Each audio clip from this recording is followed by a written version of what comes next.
Are you spending a lot of time looking for setups and struggling for faster lap times? Are you tired of searching online for answers? Would you like to get setups, analysis and tutorials from some of the best sim racers in the world like Ralph Alla, Mitchell de Jong, Martin Krunker, Josh Rogers and many more?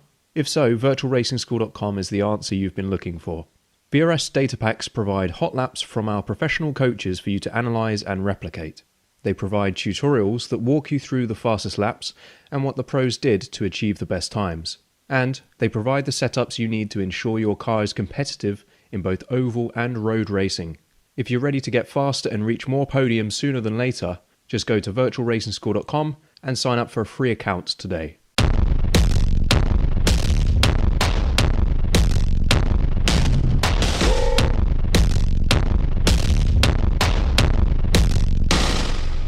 Virtual.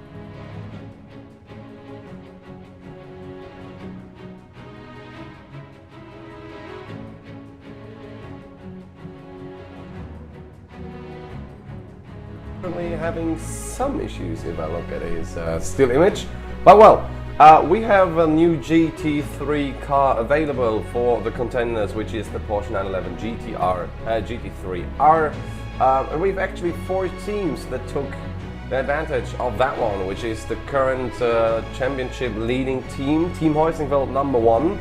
Then we have 5-Star Motorsport Blue, KeepOnRacing.de, Envision STS, and Progressive Sim Racing Bravo. Those are the teams in the SP9 category that choose to take the Porsche actually.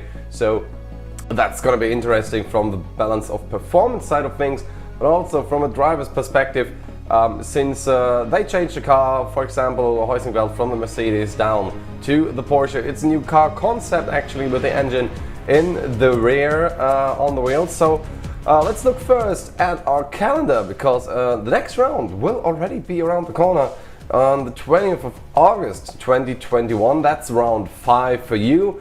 On the 15th of October we have round 6, and just a day shy of Halloween we got round 7, the final round. The Nürburgring combined 24-hour layout is used for the last 2 races, which take place in the gap of 14 days instead of a whole month and a bit. Well, we have a break in September, which is probably because of somewhat the Sim Racing Expo. Also doing a summer break, somewhat a late summer break though. So we'll see how this pans out. Let's look then currently at the track. We can see it's sunny. Team standings then. Team Heusingfeld #1 switched from the Mercedes, as I said, to the Porsche. 43.98 points. All 6 races that have took part so far. That's including our quick qualifying races. Then we got almost a whole point difference to the second car, to the runner-up, Urano Esports Huawei, with 43.03 points. Adrenaline E-Motorsport #1 just comes behind that with a few points gap there. 5 points, that's a whole lot. T3 Esports Alpha, the top 4.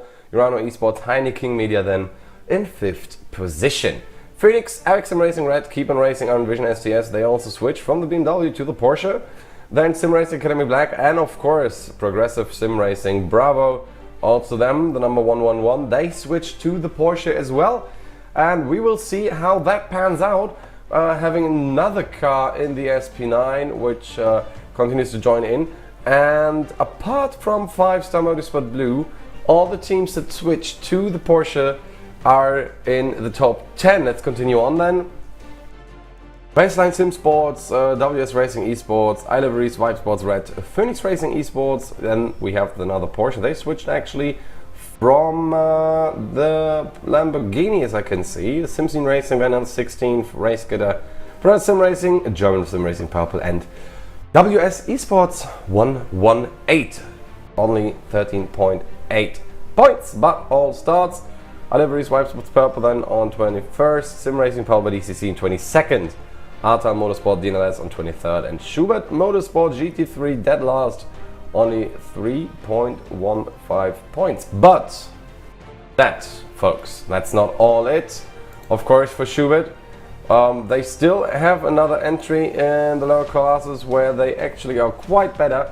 As we look at the standings of the Cup 2, there the gap between the leader and second place is a little bit larger, 1.5 points, not by much, but enough to make a difference nevertheless. So iOS Sim Racing Schweiz Cup in first, Sim Racing Academy Red in second, then we got SimRC, WS Racing, WNS, E Motorsport, don't mix that up with WS. And further down the field, we also got Deutsche Payment and Race Union at P11. There, the gaps get a little bit closer.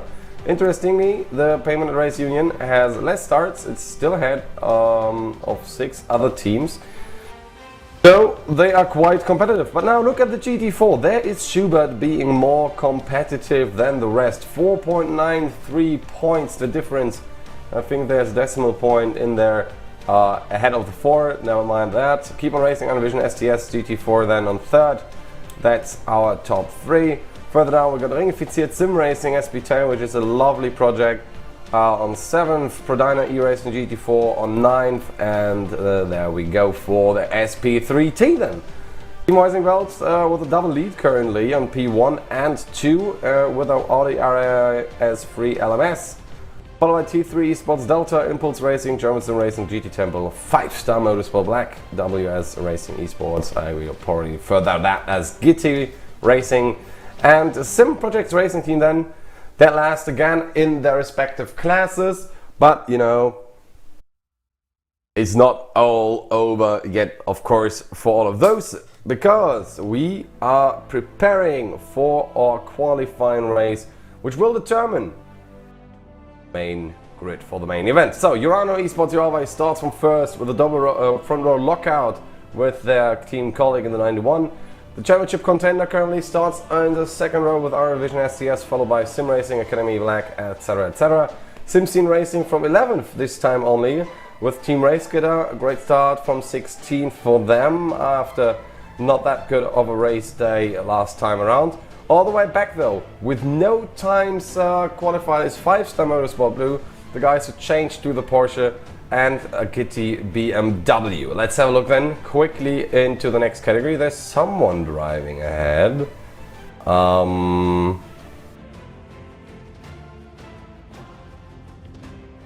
Okay. That is interesting, but let's look at the Porsche Cups then for a second. Alright, Sim Racing Schweiz Cup and Sim Racing Academy Red are in the front row. Sim Racing Academy Red and Prodina E-Racing on 13 and 14. So that's that. And of course we still got the SP3T category after the GT4s.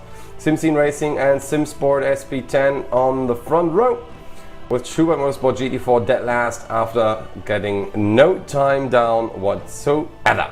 T3 Esports Delta and Team Heusingwelt 401, they lead into the first corner in the SP3T with their team colleagues. Heusingwelt 404 only on 5th position. So you got a lot of cars not having set any time though in their SP3T category. So we get prepared for the race start. Sorry for the quick rundown on the grid. Some technical shenanigans happening. But as we prepare, Urano prepares to go ahead to lead this race. And we are ready to go for the 4th round of the DNLS Community Cup. There we go. The start has already happened. Run to the first corner. South for Andrei Melchias and Alexei Nazov leading around just ahead of Belaziotis from our Envision STS. 5-Star already going down there. Made up some positions at the start, well done for them. Oh, and we got a first spin, and it's the number 23 of Raceline Sim Sports having a contact there with Progressive Sim Racing Bravo, if I'm seeing correctly. So that's our first contact of the race, and the race control will probably look at that as well. And we got another spin in the back, and he's standing sideways on the road, which can get pretty nasty as is. But Tobias Ruf for SimScene Racing GT3 gets the car going without any issues. Oh, and another spin this time. Oh, that's interesting. That was Piranha Sim Racing, I think, with Michael Boyster-Vaurik. Or was it Christoph Monse? It was Christoph Monse. Phoenix Racing Esports BMW. They are not quite as happy as they could have been. But look at the start from 5-star Motorsport Blue. Max Riedmüller making up a lot of positions there already on 14, fighting with German Sim Racing Purple VVL as they go on to the Nordschleife for the very first time 1.5 minutes after we started this race. Well, that's the magic of the shortcut before the Ford curves. Urano then leads them onto the ring, followed by 2 Porsches of Iron Vision STS and Team Heusingwelt number 1.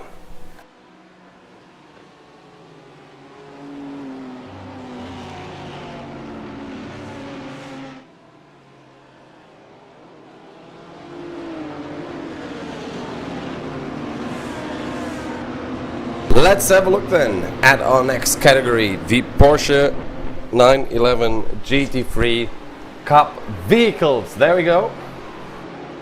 It's green, green, green. 4 of favorite Porsches on the track. The number 205 leading ahead. Nice start from him.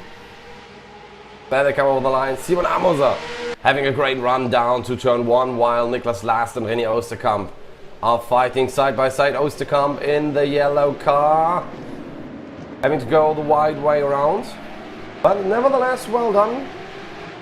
Into the AMG arena for the first time for them as well, as we go Amoser, Last, Oosterkamp and Banner. That's Sim Racing Academy, Cersei and T3 Esports Beta coming around, but there is some battling going on as well now, so that's gonna be a new side there. That should be WS Racing, that the Giddy Porsche fighting with DE SimSport Cup 2. Letting a little bit off. Now Cup 2 is in front, but there's another contender coming in. That's W&S eMotorsports coming ahead of Gitti now. Not for long though. Next turn is right-hander. Depending on the entry, you can gain such an amount of speed to the run down to the chicane. So, next class is up. Or next 2 classes rather. That's our SP10 and our SP3T coming up, and the race starts for them as well. Progressive Sim Racing Bravo already in the pit lane, by the way. So SimScene Racing GT4 Lars Baumler and the SimSport SP10 Christian Bug. Those are the guys leading ahead into the first corner. That's very well done by Baumler. Nice getaway from the pack. In the background we can see that Ackermann for Esports, T3 Esports Delta, did a great job to stay ahead of Marcel T. Well, not for long though, because Team Heusingwelt 4-1 already starting to take the position which we're used to see in this class. Marcel T ahead now of Oliver Ackermann as we go through quite cleanly. Oh, nice sounds the cars are doing here. Love the GT4, to be honest. I wonder when the M4 in the GT4 class will get the facelift, as well as we've already seen Prototype Racing with us in the SP9. Oh, talking about clean racing, there goes the first turn. Oh, very well near miss from the SP3T. In the 377, that's an EPS Rennsport Esports car. Benjamin Cartery having to turn around this car to face the right direction. Again, there is a draft battle between P1 and P2. That's Christian Bug trying to get ahead, maybe. Correction, that's Marcel T again trying to get ahead. My mistake. As we look at our SP9 class on the top left, the number 69 of Vasilios Pelletsiotis going through the carousel for the first time. Still close to Alexei Nezov in the Urano Esports Heineken Media car during the first lap. We will have about 3 laps of the race. Time should run out after the third. Maybe we will do a 4th lap, that depends. There you can see the names of the drivers and of the teams, obviously, and we also have our time ticker available now on the bottom of your screen here during the VRS DNLS Community Cup 2021. I again welcome you on the VCO and VRS channels. Very great partnership with VCO and obviously with the VRS now for a few years. As they come through Marshall Post 132, and there was a mistake by number 91 by Alex Inesov. The gap's getting quite large now, already starting to open up towards the 2-second mark. Nothing they can do in that position, just keep your opponent behind, be safe.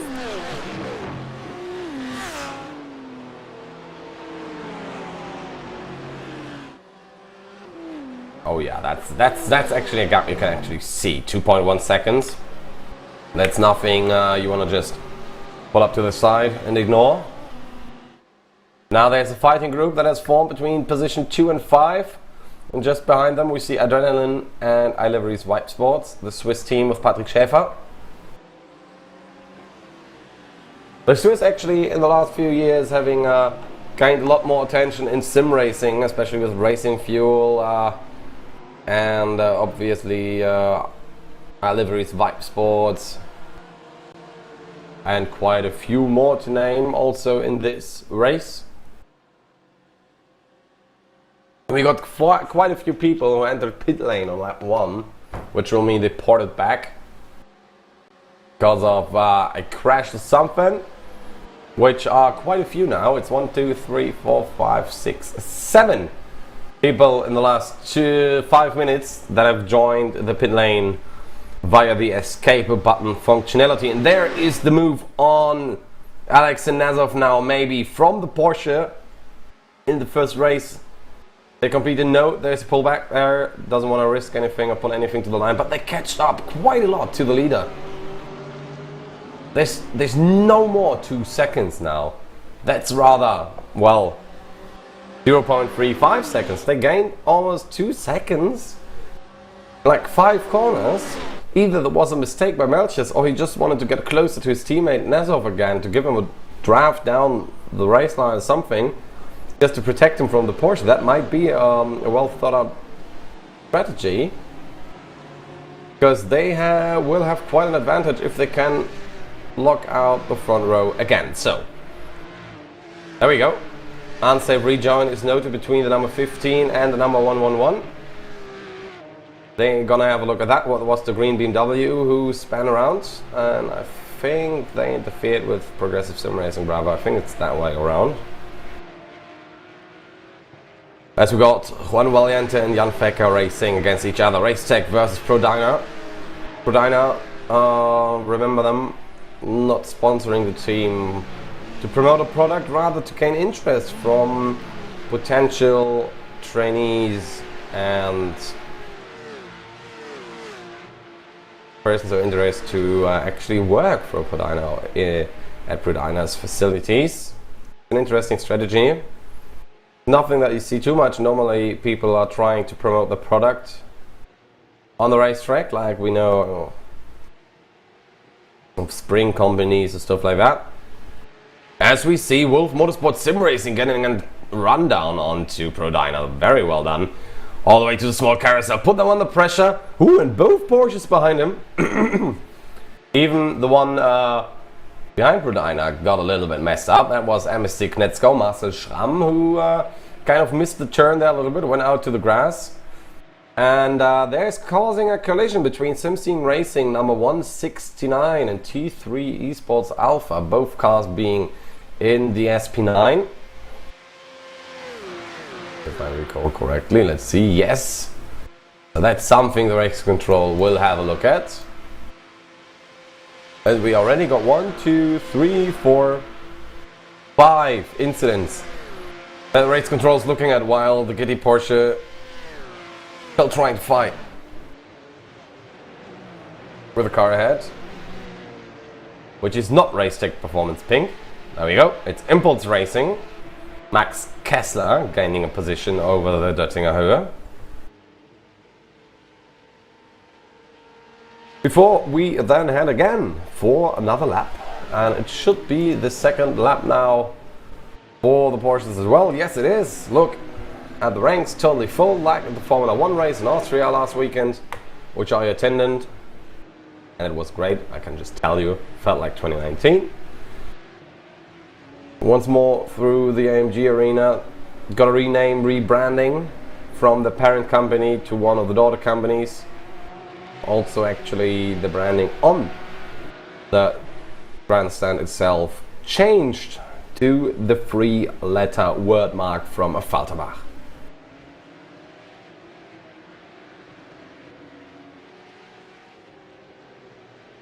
I really gotta say, I love these short races, the qualifying races ahead of the main event, so that's why I'm looking forward to Formula 1 in Silverstone, copying our event here, obviously.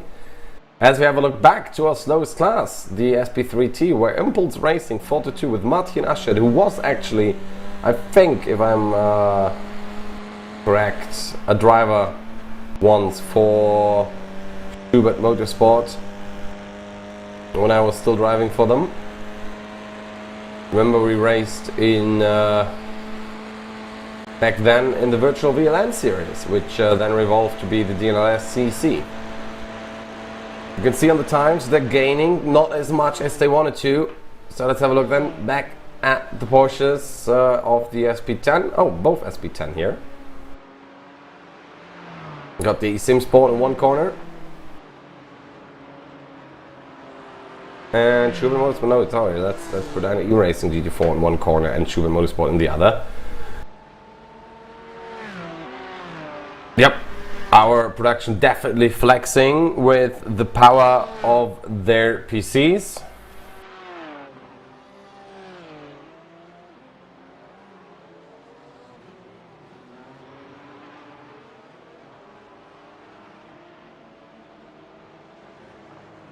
As we then go ahead, look at it full screen again. Florian Mim, third position currently, will start in third if he goes on and finish on that position, but I think he can gain on Penquit actually, but Penquit is a quick driver. He's actually very, very quick throughout most of the classes that iRacing has to offer. We do see, well, not just slight damage on the car of Mim though, so there was a little bit of contact on the driver's side, and even on the passenger side I can see some denting and bruising where the car number is supposed to be. Well, at least that's still a little bit visible on the rear.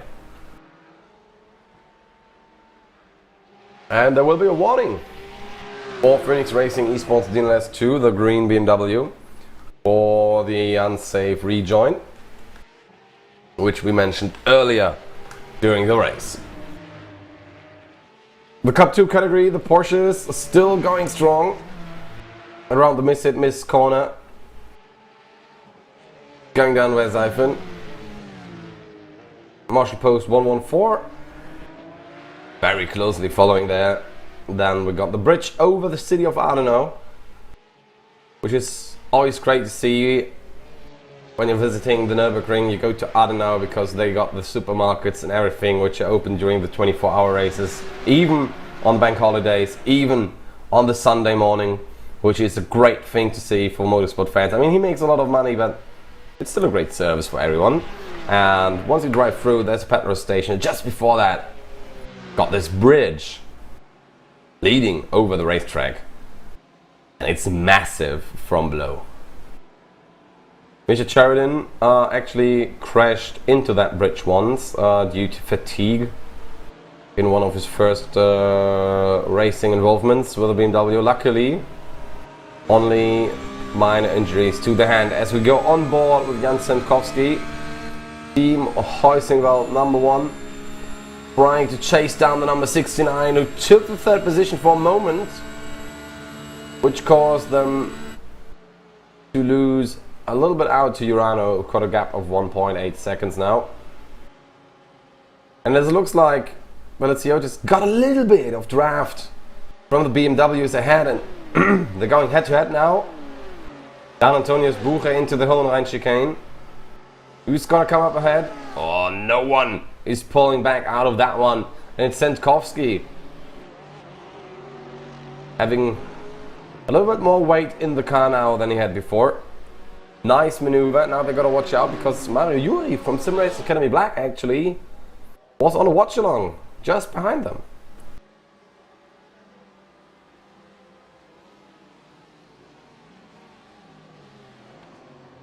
There's another move then. Is this the payback? No, it is not. Heusenwald keeping the inside line. And now there is the Mercedes from Sim Racing Academy Black trying to get through there as well. But no, he's not having it, Balaziotis. He is not having that Mercedes there. He's saying them, well, keep out of our business, please. We are currently negotiating what positions to take. And remember, this is the race that determines the starting grid of the main event, which will take place not long after this.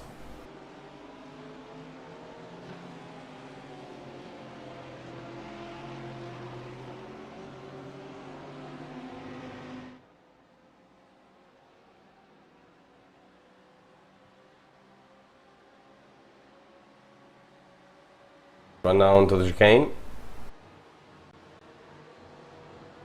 which is very fun to drive in real life as it is on iRacing.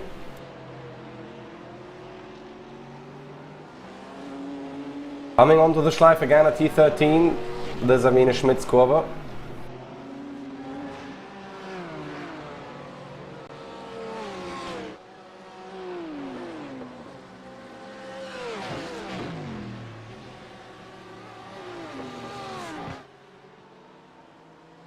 Coming through also a fun section of the track. Either you take the curb here or you don't at all.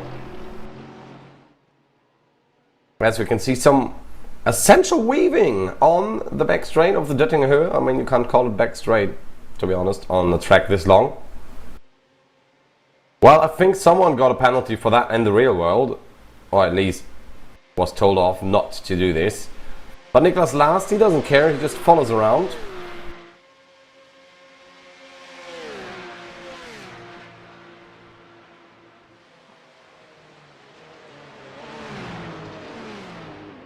There might be a chance, sorry, to get past into turn one. Let's see then, 239, 238, 236, 234, that's the gap shrinking.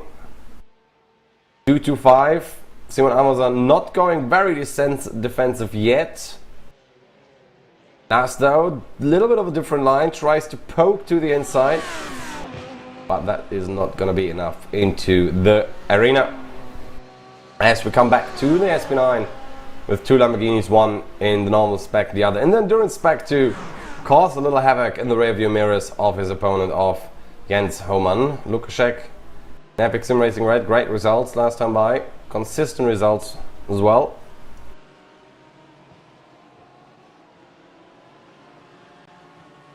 They're quite a few seconds away from the next car ahead. Oh!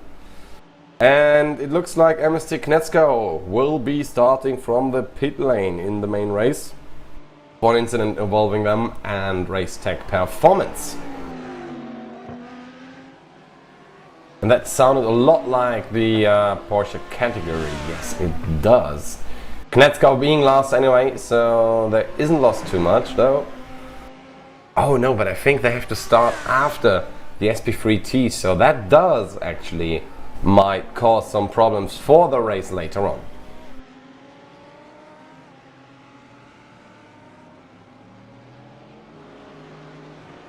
Yeah, they're gonna be behind for like 2-3 minutes. I mean, it's not that much in a race this long, but anyway, this is a quite annoying thing. But of course, you can just not do incidents and stuff. I'm gonna say T3 Esports Alpha's design again, very nice. Some cameo in blue, orange and everything up.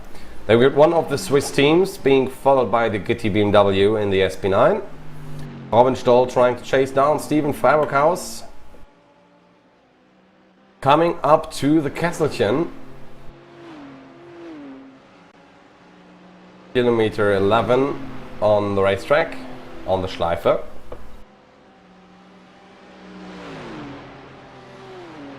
Love those signs, the relics of the Touristenfahrten. And there is a try by Gitti to get it done before the Mutkurve. Let's see who blinks first. Well, they do. There's no point in trying to force the issue if you know the other guy is gonna hold it as well as you are.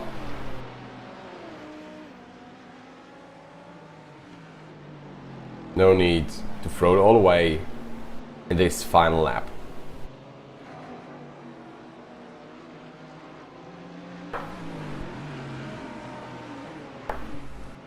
It's a 3-lap race with a maximum of 30 minutes.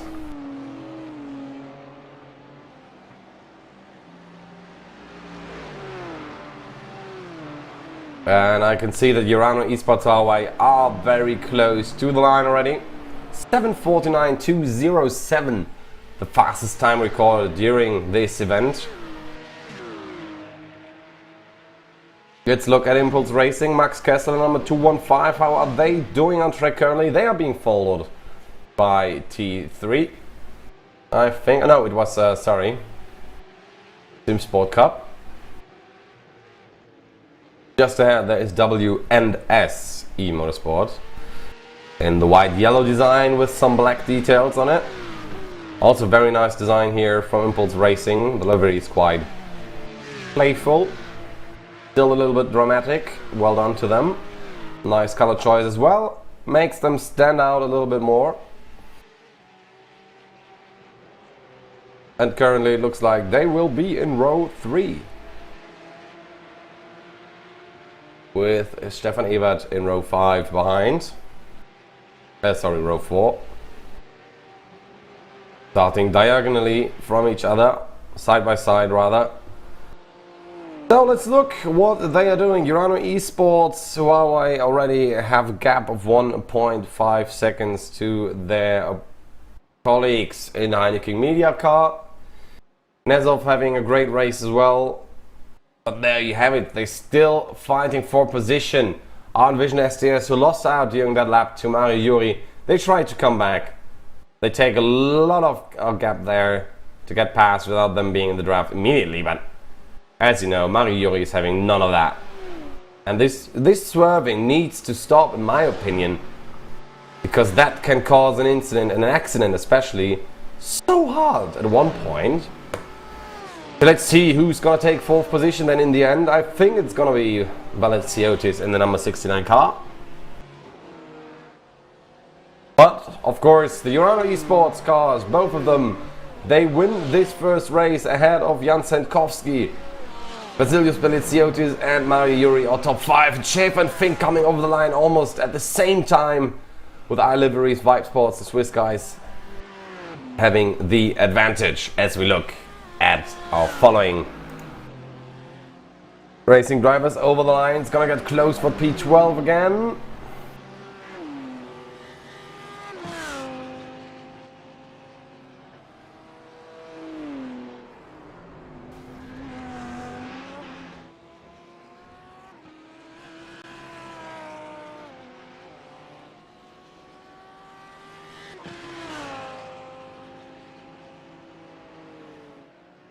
There we go.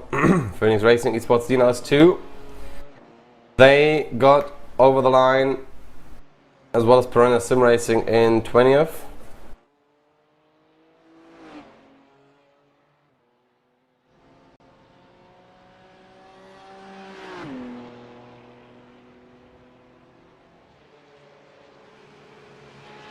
Let's see who does it in the Porsche category. It's gonna be close between Simon Amos and Niklas Last. It's not decided yet. Sim Racing Academy Red still closely following. Not yet there. There's still a Döttinger between them and the potential first victory of the day. And we're still only at post 180. There's still a lot to go, a lot of way. We still got the small carousel coming up.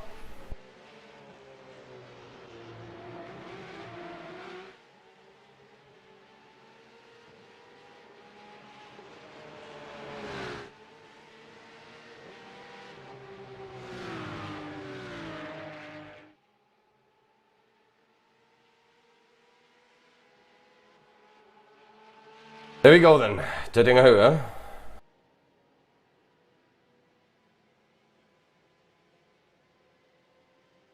Again, this weaving, which I'm not a big fan of. Wow.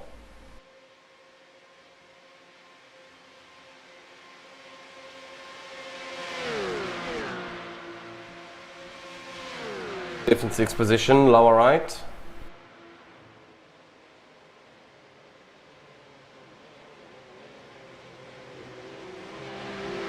It looks like Amosa can keep his first position.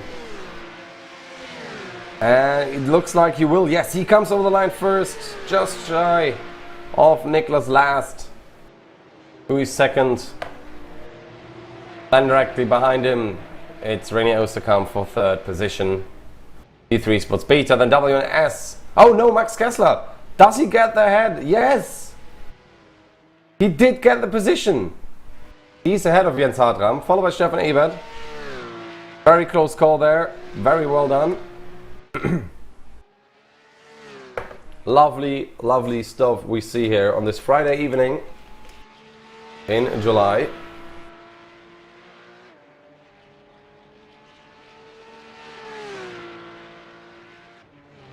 Race day performance pink, still coming out of MST Knetskow, who will start from the pit lane.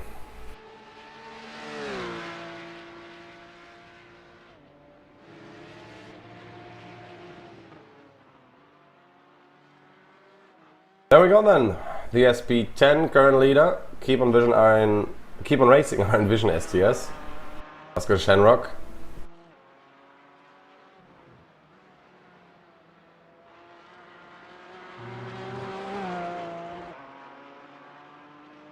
We don't have a lot of SP10s that actually made it to the end, I've seen. Actually, there are a lot of SP3Ts ahead of a lot of SP10s, so that was quite an interesting race in that class.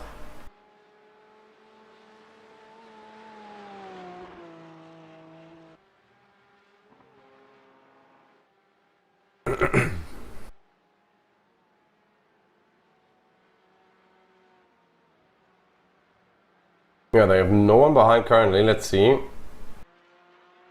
They're leading by a big margin, as it looks like. 7 seconds gap between them and Schubert Motorsport GT4. But only 5 cars ahead of the SP3T.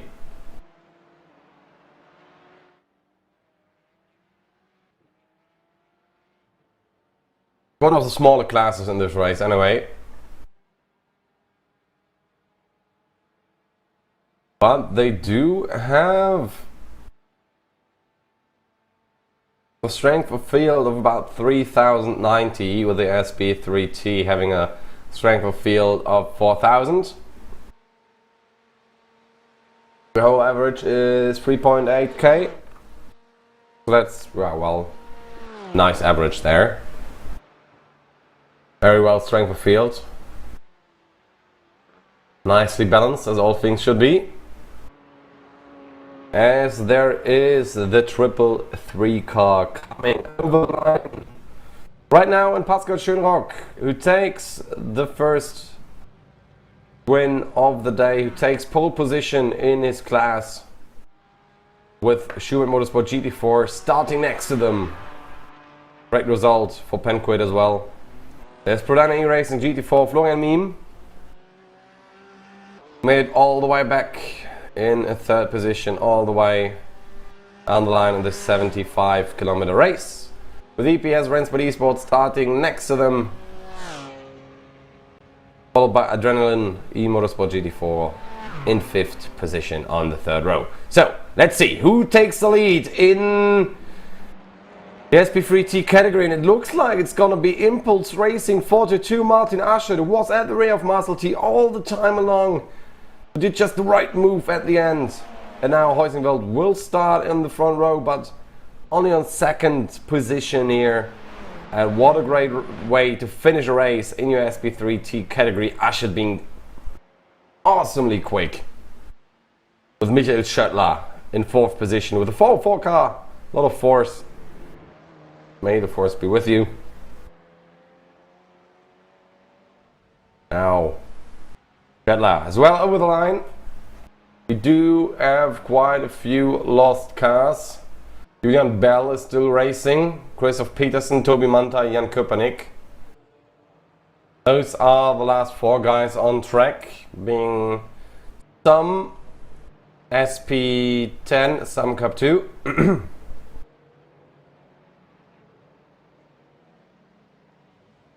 Got a lot in DNFs though. We got in this short race, we have 1, 2, 3, 4, 5, 6, 7, 8 DNFs actually. On 9 maybe, but 8 at least. The first 4 minutes after the start. There he is, Toby Manchai then. Still 6th position in his class because we don't have a lot of races in the SP10 sadly. Even though I really like this class. Lovely to race in, nice pace, somewhat in the middle of everyone. Then you got Ringifiziert Sim Racing, Jan Köpernick, also just driving a nicely race, getting out of trouble, staying out of trouble mostly, and coming over the line, 7th in class. Well done. And applause to the 388. And that should be the last car driving over the line as we look at the TÜV Tower here at the Nürburgring, where the race control is situated as well as of course the track commentators, the track announcers. Let's look then at the warm-up results of the race. Joanna Esports Huawei ahead of Heineken Media, Team Heusingerveld, are Envision STS in 4th, 5th and Sim Racing Academy Black. And 5th Deliveries, Vibe Sports, Purple in 6th, Adrenaline in 7th, Phoenix Racing Esports DNLS 1 in 8th, Sim Racing Academy White, then we got WS Sim Racing Esports on 11th. All the way down, SimScene Racing will start in 17th this time around with their Lamborghini. Phoenix Racing, well, they got quite lucky with their incident though. Because imagine if they started from the pit lane. That would not have been fun. Piranha Sim Racing all the way down in the BMW in 20th position. Quite a lot of BMWs on the track, more than Mercedes, as we were used to see mostly Mercedes on the track last season.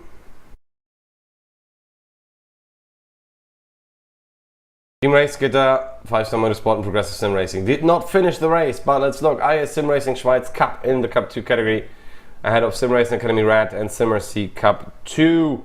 They are your top 3 in the Cup 2 category. Let's look further down. Prodina E-Racing having a little bit of tough luck here. 34 seconds behind the rest. Jan Fecker driving with his team colleague Kaiser. Well, the first to step out of the vehicle in this race was Sim Racing Academy Red. That was Fabry, who, well, kind of gave up the race.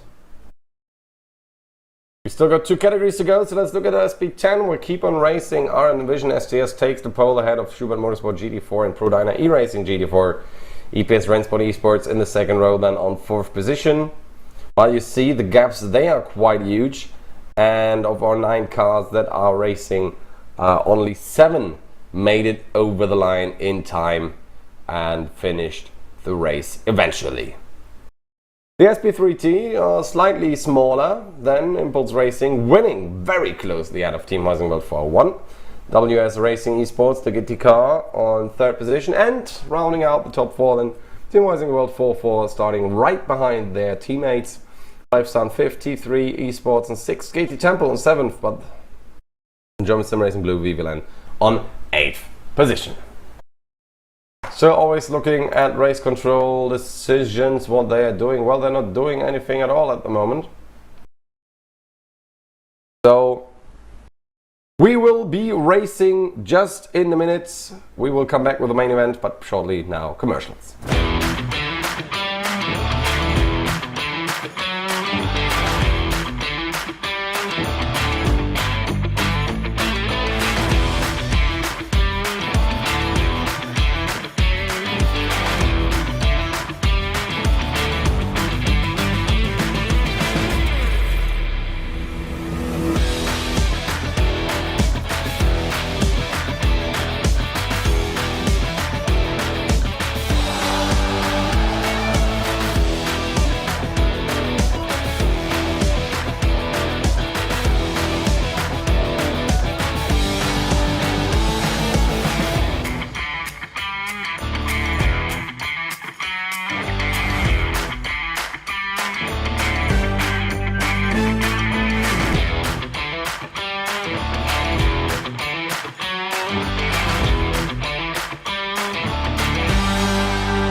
Are you spending a lot of time looking for setups and struggling for faster lap times?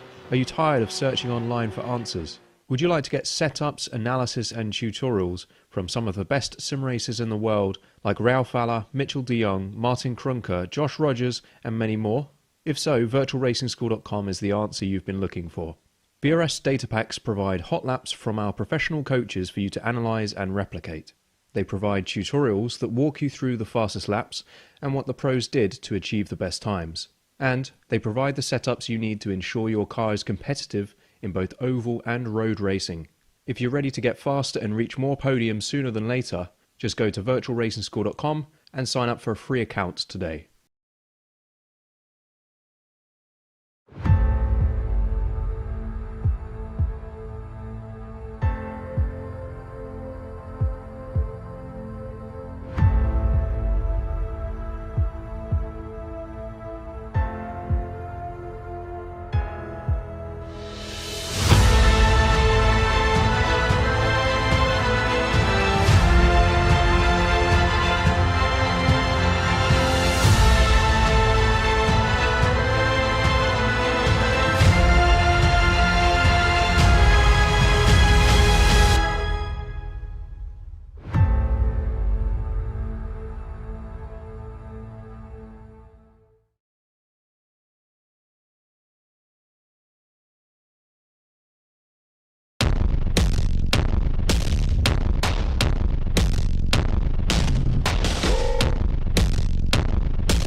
Virtual.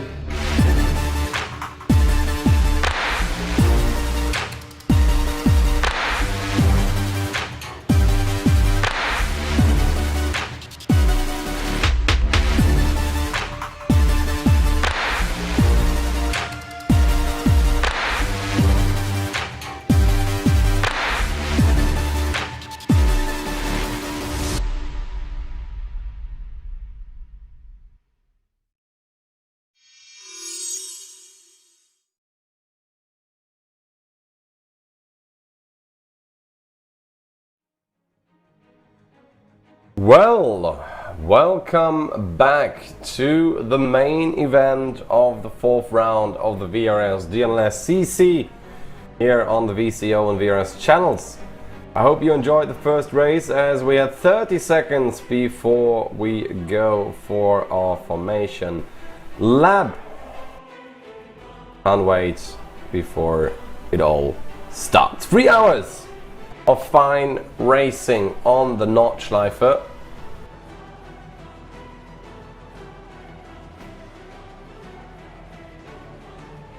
Before it all starts, as we've seen before, the grid is ready, the pace car is ready, we are ready to get going this evening on the 9th of July. There we go, pace car's moving. Always fun to see if it gets going or not, a little bit weaving left to right. Very fun.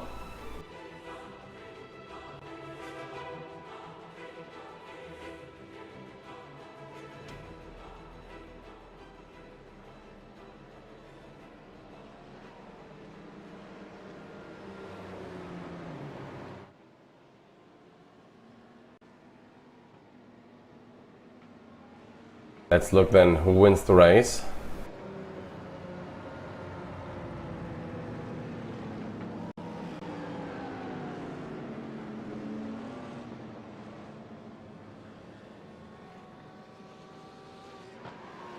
Pace car's very slow this time, or it's just a feeling which I have because of all the racing that already has been going on.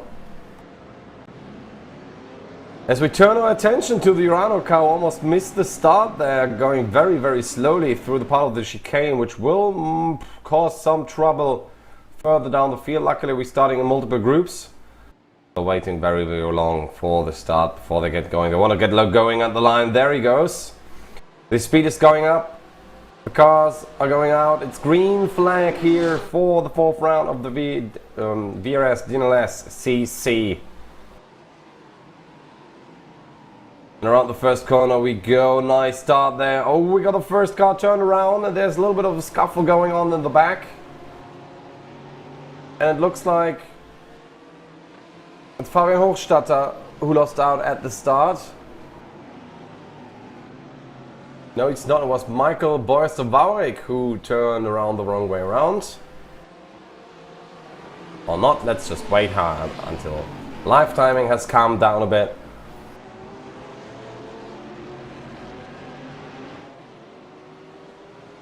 There we go. Our line of cars lining up.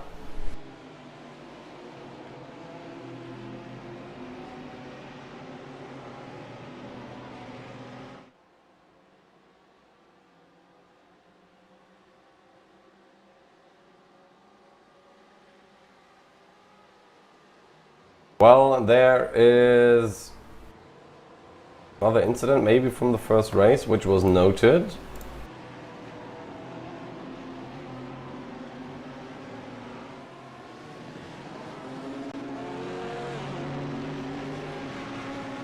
Let's see then.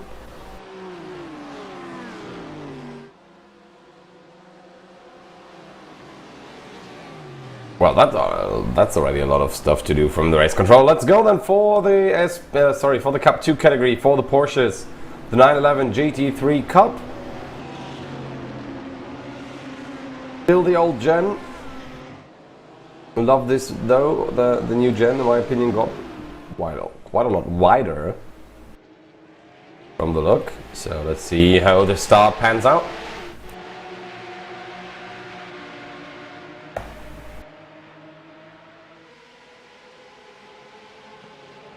Well done, nice start. Braking zone 1 into turn 1. Also done goodly as well. Look at this racing side by side through the arena.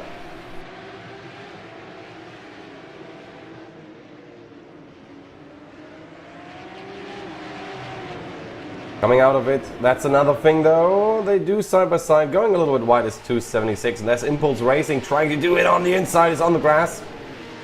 Comes back just ahead of the braking zone though, forces through the inside. Well done. That was a nice maneuver. That was one that really needed some courage.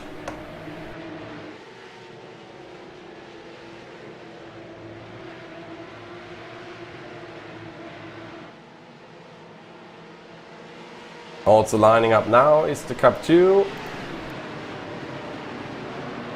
with IAS Sim Racing head of Sim Racing Academy, Impulse Racing G3 Sports Speed Sim Racing Cup. That might change, but let's look at our SP10, how they cope with the first few turns on this racetrack during this 3-hour event. Longest block then. Starting the field ahead of Rennie Penquit already. Both of them having a great start. Philipp Ritter in the Porsche having to defend from Sascha Landgraf, and also Adrenaline, the other BMW. They fend off that one. Well, no, they didn't. Philipp Ritter behind them both now in the blue turquoise Porsche. So the first 4 not yet set in stone, but they got going quite well. In the rear there is a little bit more fighting going on, and there's the first turn of air, and let's ring if it's Sim Racing with the mistake. It looks like all the SP3T are through there as well. Oh, and it looks like the Pro9 Racing GT4 got a little bit wide on the exit there. Lost a lot of speed not to spin out again. I think the SP3T, it's still Heusingveld ahead now of Impulse Racing and their colleagues of Team Heusingveld for NT3 Esports Delta. So great start for Heusingveld, already making places during the first few turns.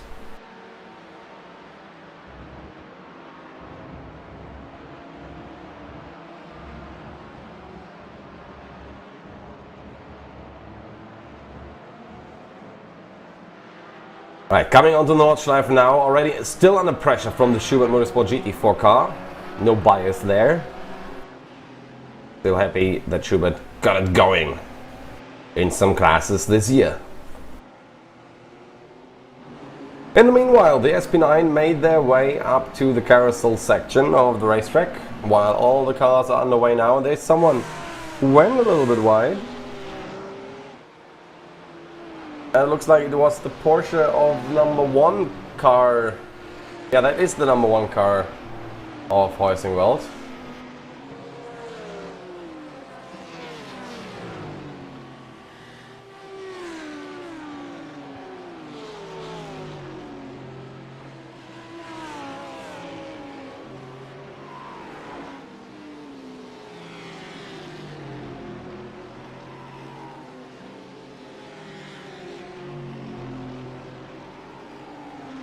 Nicely through the sweeping sections of the circuit. Sorry, not biscuit. 7 minutes that have already almost passed. 2 hours 53 to go.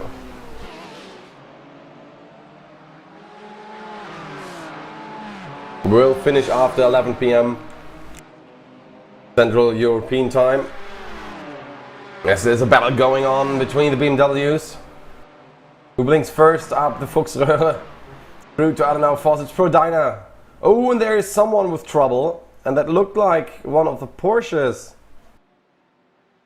that had some issues there. And I think it was the one of race kit Toby Mantai, who's now in the middle of the SP3T contenders. Or rather at the end of it, yeah, they went for the tow, going back to the pit lane, and that's going to cost them a lot of time and might be even race ending.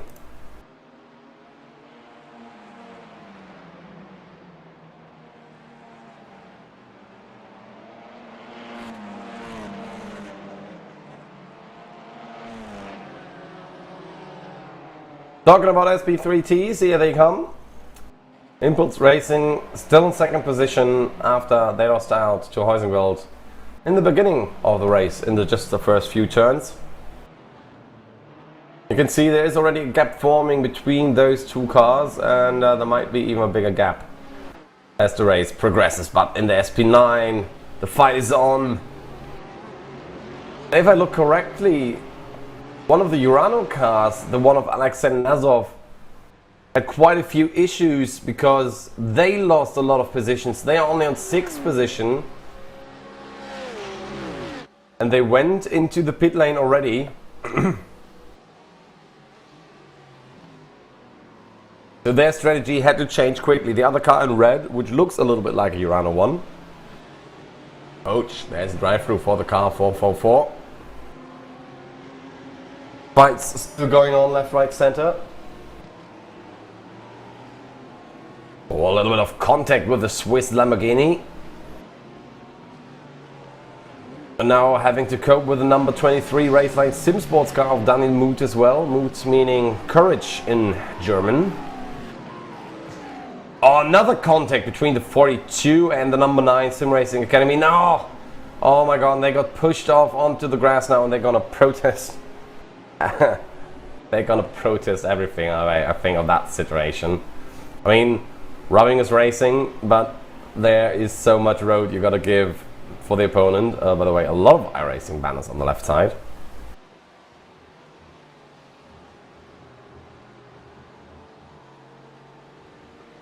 In the Advanwagen. Through the chicane they go. Now having to cope with Robin Stoll and the GT BMW.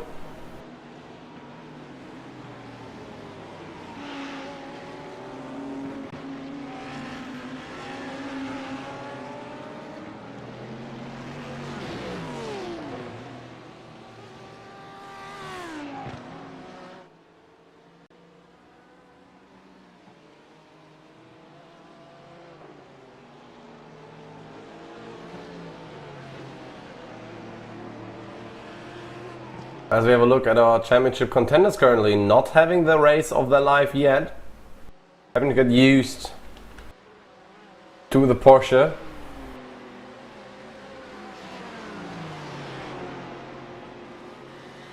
Let's look at a replay. So that's Alexei Nazov still being in second position. Coming up to, looks like the small carousel at the moment. I think that's where, oh, the mistake happened quite early and there was contact with the wall actually. Looks like they missed the braking point by quite a margin. And then they went through the order on the Oettinger Höhe due to the aerodynamic issues on the car. This car, that's a Sim Racing Academy. And the BMW still following the Porsche, only being situated on the 5th position. They might regret their car choice now. A little bit though, at least.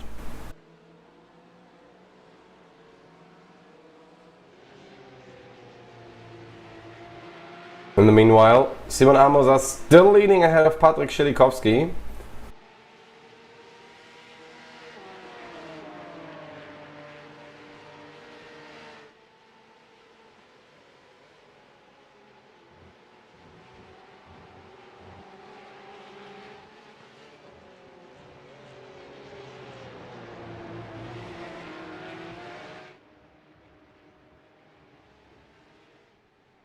Not the thing you wish for.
More racing happening in the SP3T category. They're still all close together. So quite a close race between those, and they actually coming close to the SP10s already. It looks like the 5-star Motorsport Blue Porsche is he having a little bump on the hood, or doesn't he? Well, no. Everything still looks fine.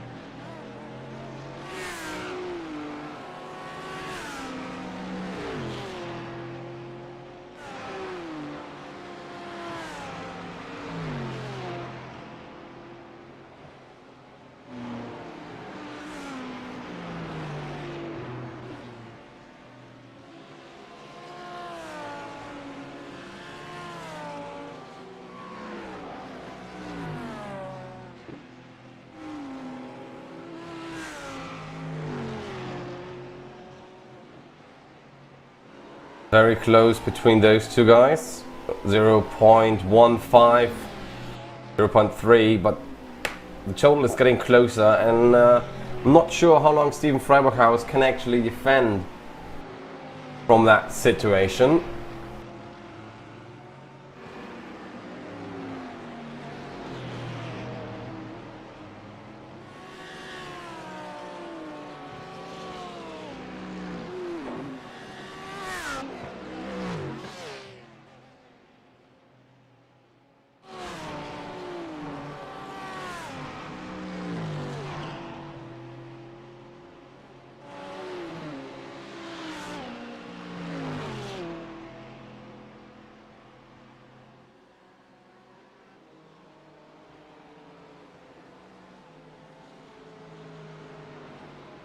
Let's see if we can keep this pressure up over the Oettinger Höhe, and I think Max Riedmüller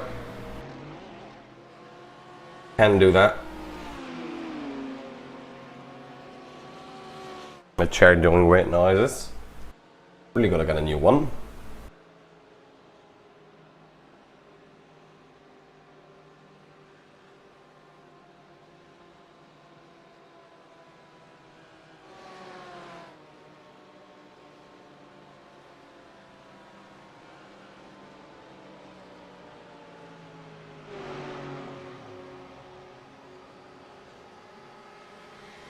That's a close battle here for 6th position. Let's see if it continues down into turn 1. Who's better on the brakes? Gets the better line and the better exit into the AMG arena. But now you can see the pressure was maybe a little bit too much. There are liveries, vibes for the red Mercedes. No match for the 5-star Motorsport blue Porsche there. Obviously, Döttinger Höhe, easy, well done. And from 16th, last lap around, he's now in 12th position. There's the fight still going on for 3rd. You can see Heusingwald trying to make the way back onto the podium. It's not enough, I think. Yes, they have to stick back there, and I think the car behind, the Sim Racing Academy one with the number 20, got a little bit better exit now. Might look like they're back into P5 with the Porsche. Yes, they are. They lost out, and it's a nice move by the BMW, who is now trying to catch the Mercedes. The BMW also one of the only cars, I think, the only car to not have the number sign attached to the front of it. Interesting.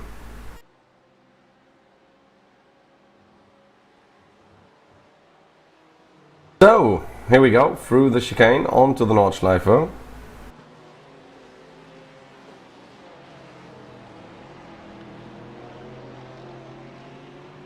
Let's see if Heusingwald can get back to their original position on the racetrack.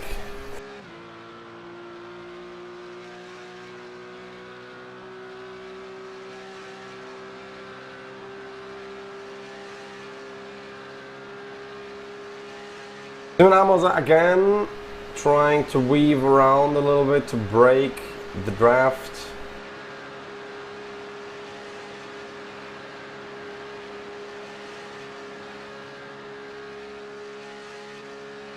Working wonders.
Two hours and 40 minutes to go.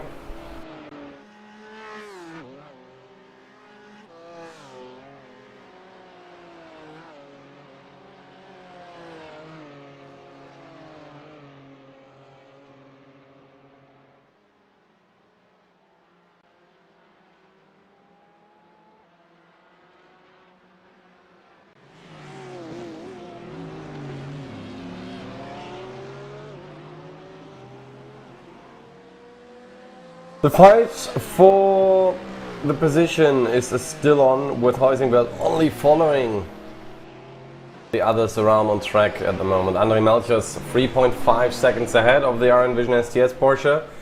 Mario Juri and Andreas Finkman still ahead of the Heusingwald 1 car with Jan Sendkowski. Well, it looks like Heusingwald's not yet ready with the Porsche. Their development on the car, I mean, the car is quite fresh on the service. So, I can feel that.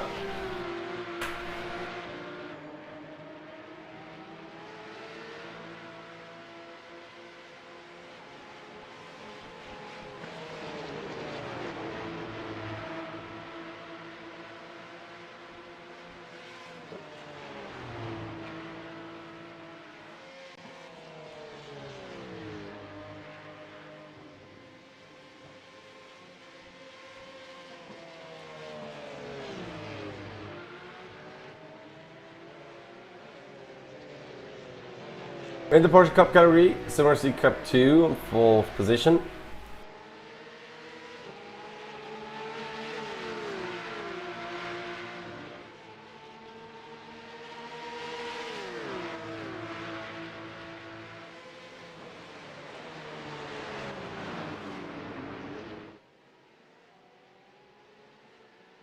Still not, I think, the result they could have gone. They are quite fast. They were quite fast in the past though. So that should not be an issue at all.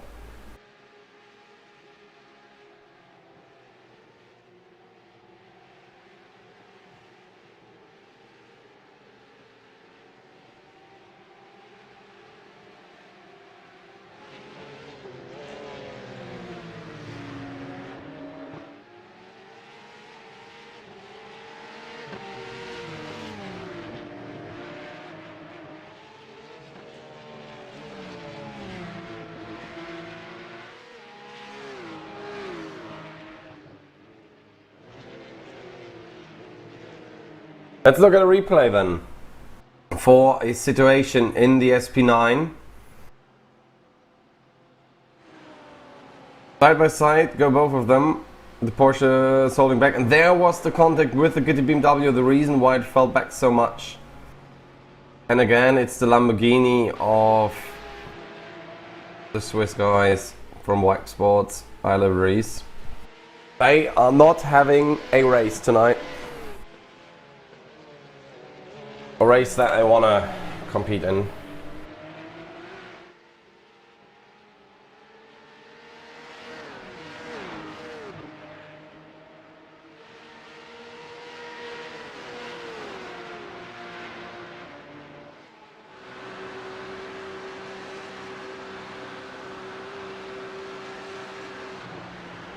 Look then, from the car of Patrick Schilikowski, you've got quite a lot more momentum through the mood curve. Gone of courage, as you say in English. And that's a close fight between those two. And I think Schilikowski will do it at one point, but Amos, I think, is still swerving around on the Dettinger Hill. We will see that in just a moment, I think. Coming around the corner. Nicely done. The fight in the SP9 still going for third position. Mario Yuri is just ahead of the first pit stops, is still ahead. Question is, how long will he be? Because I think Heisenfeld found a little bit of pace.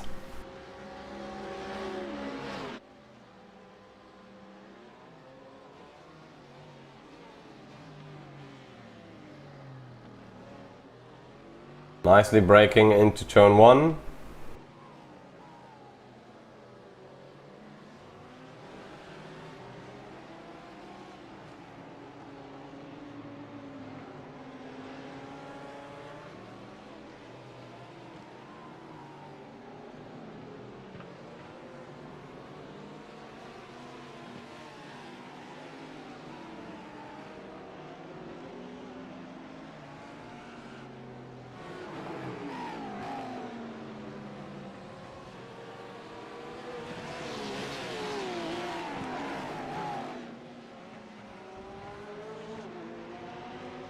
Car number 55, following the car number 69, 8th position. Everyone yet to pit apart from WS Racing Esports, Piranha Sim Racing and Epic Sim Racing Red. Epic Sim Racing Red already second time in the pit lane. I think they're serving the penalty now.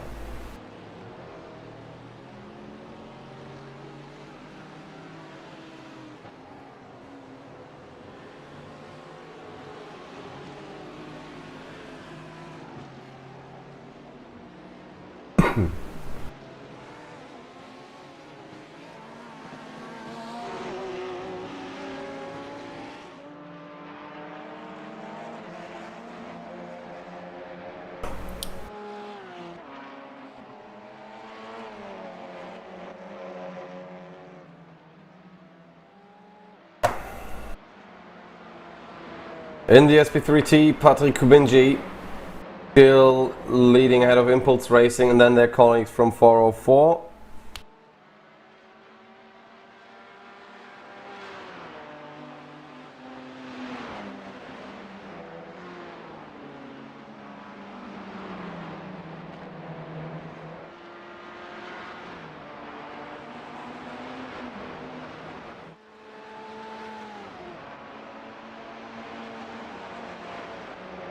And T3 Esports Delta's not giving up yet. They're still driving very close together in lap 4 of 22.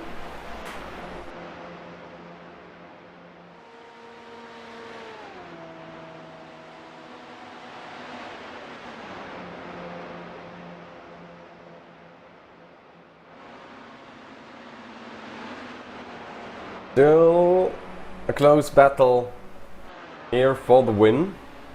And I like this about the SP3T. They're always battling closely together.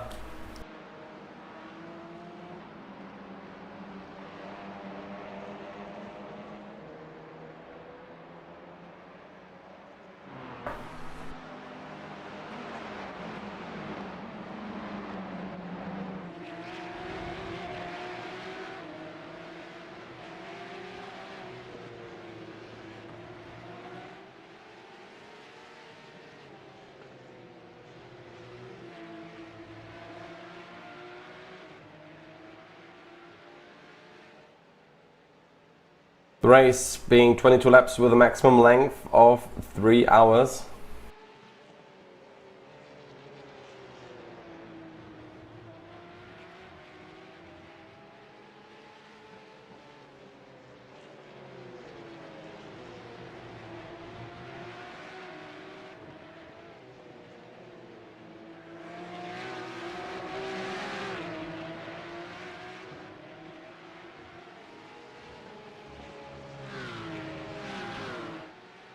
Up to still going strong. Impulse Racing still in their position, not under threat yet by T3, but it's gonna come eventually.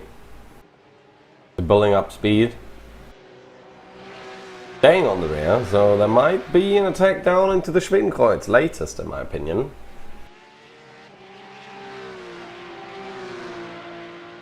Oh wow! While Prodina E-Racing gets a drive-through, I think, in a moment.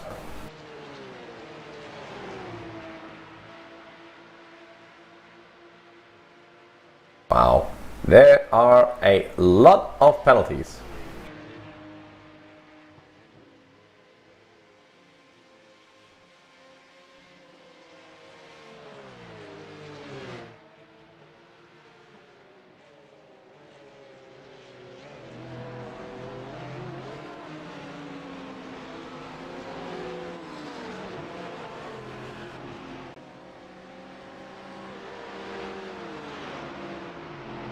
There we have it. Jan Sendkowski's on board. Sitting in his, as it looks like, Dachgeschoss, as we say in Germany. It's the roof floor. When the sun burns down on that one, it's gonna get quite hot, depending on the installation. You can see him fighting with this car. He doesn't look, I think he doesn't look a little bit concerned. Not only focused, but just a little bit concerned. And it looks like he's racing with a Formula wheel of some sort. Of course, with the racing gloves to protect the handles. And it's from Fanatec. Interesting.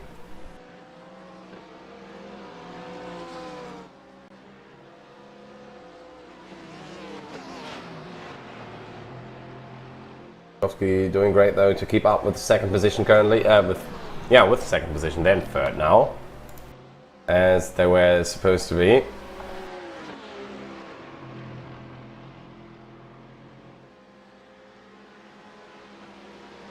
So the average stop time being 2 minutes for most of the teams.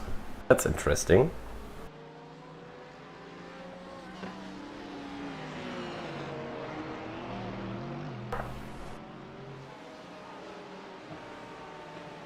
I might have missed something in the rulebook.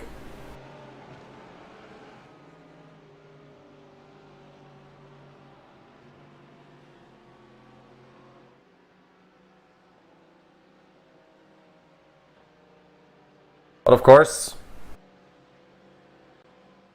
the rule set for penalties and everything is done under the DMSB rule set for sim racing.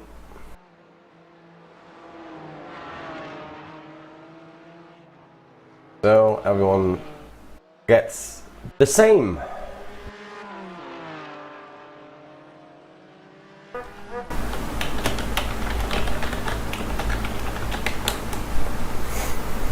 Let's see if René Penkwood can now get a move on SimScene Racing GT4 on Lars Baumler. As I think Loris Brock, he was already in the pit lane.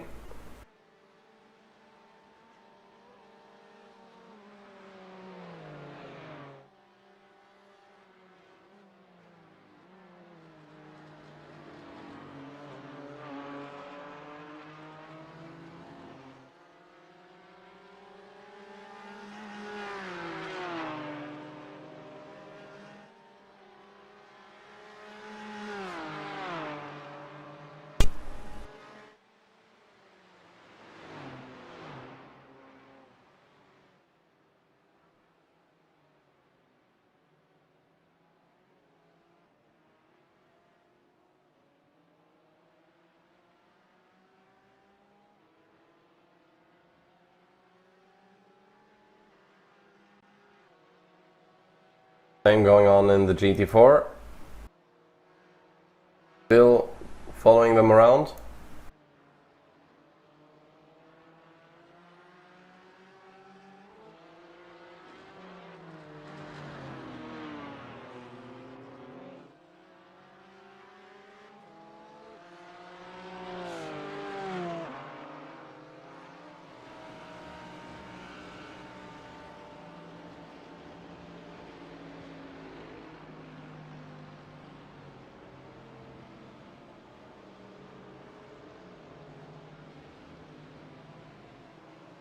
Look at our current standings then.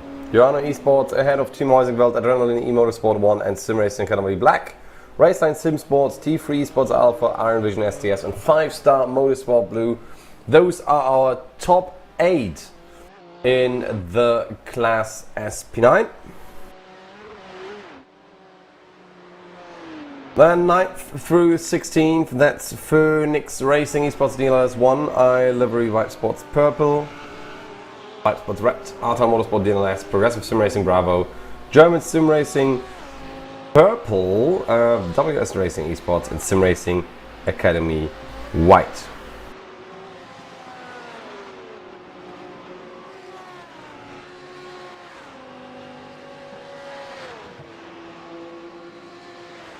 Then 17th through 23rd, that's Ioano, Epic Sim Racing, Red Piranha Sim Racing, Gitti Racing, WS Racing Esports, Phoenix Racing Esports DNLS 2. And we got SimScene Racing and Team Racecat, I think, who gave up on 22nd and 23rd position.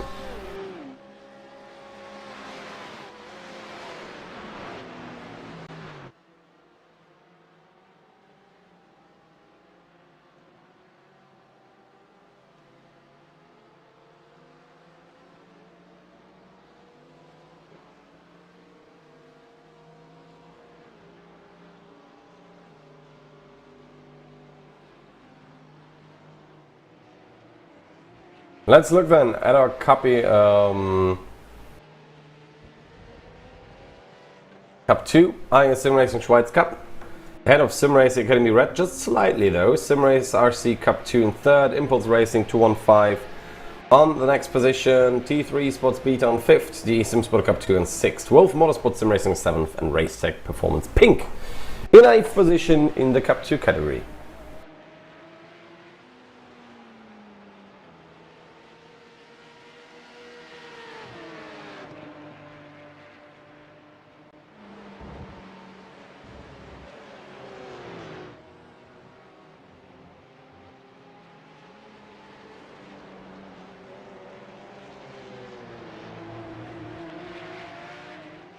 Ninth through 13th, that's Racetech, WNS eMotorsports, WS Racing Esports, MST Knetzgau e.V. and Pro Dyna E Racing on last position in the Cup 2 category. We still got 2 categories to come up though.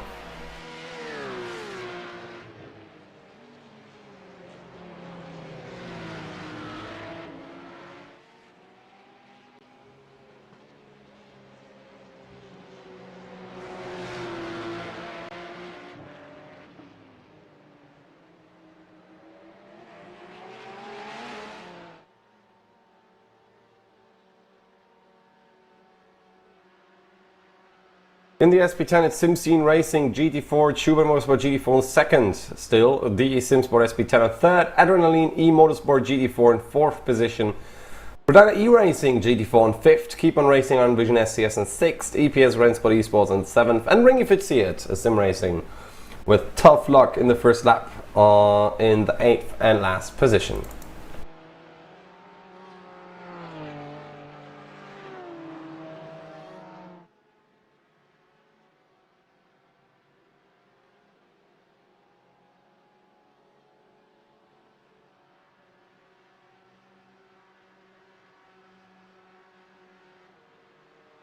And no, sorry, Team Race got a DE GT4 is actually in last. I thought there were just 8 cars, but it's 9. It's 8 in the SP3T though, which we will look at right now. Team Heusingfeld 4-4 leading, still followed by Impulse Racing, who are not yet giving up. 401 actually in third position now, so they switch around. T3 Sports Delta in fourth, GT Temple Racing in fifth, followed by WS Racing Esports 442. 5-Star Motorsport Black in 7th, and German Sim Racing Blue VVLN in 8th position, 3 laps down. Not sure if they're gonna keep on racing here.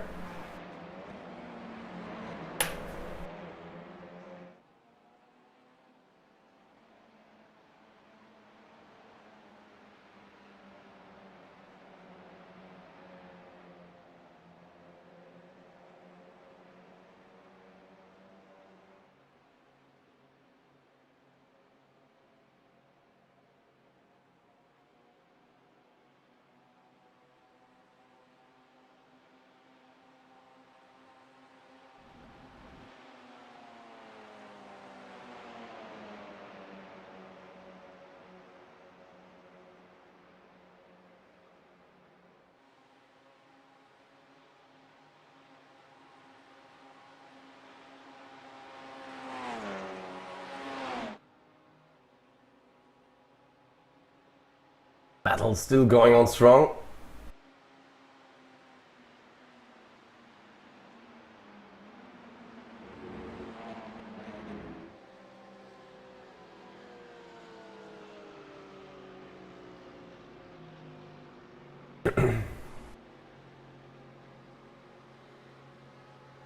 Heusingfeld number 1 back on second position, I think also due to nice racing. 7:51 the last lap by, being 2 to 3 seconds quicker than the rest of the field currently. Going into the 6th lap now on this stint. Gonna come in a bit. Not too early, but in a bit.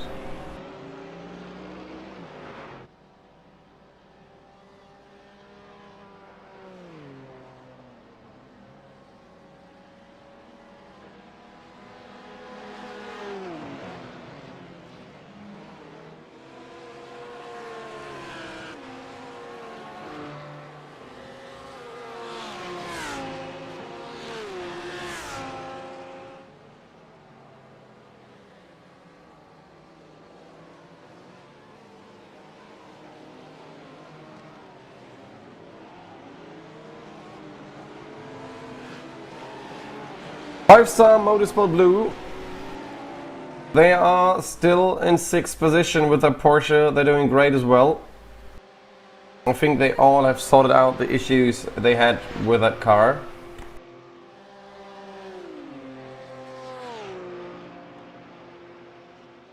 Whereas WS Racing Esports, the kitty car of Robin Stoll, will hopefully soon get, well, they don't get anything soon. I mean, did you see the car fin marks?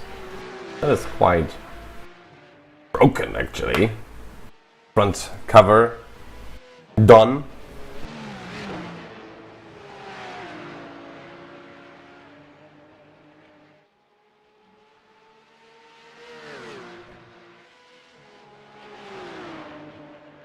Shilikowski still close to Amosa, but I think Amosa somewhat always having the upper hand in some situations of the race.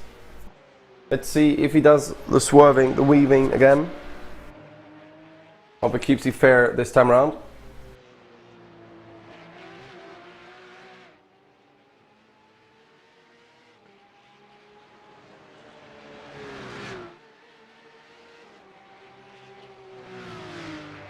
as we almost got a third of the race distance done. Very wide Amos here. And he's weaving one more time. Seriously, I'm not going to comment on this anymore. I think this is just ridiculous. But that's just my opinion.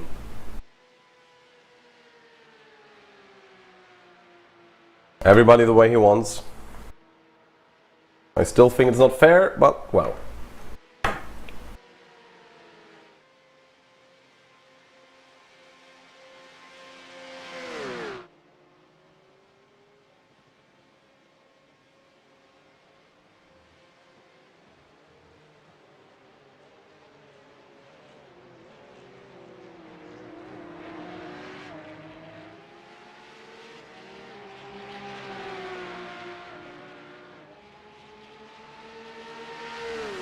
0.27 seconds between those two. I think it's not gonna change so soon. The lead here. They do have quite a similar pace while looking at the lap times. 8:03.46, 8:03.54. Best lap though, 8 minutes 2:002 by Simon Amos at 8 minutes 3:7:23 by Chilikovsky. But on track length of 25 kilometers a second is actually not that much. In the German commentary booth, in the meanwhile, Daniel Hahn has joined. There are 3 guys.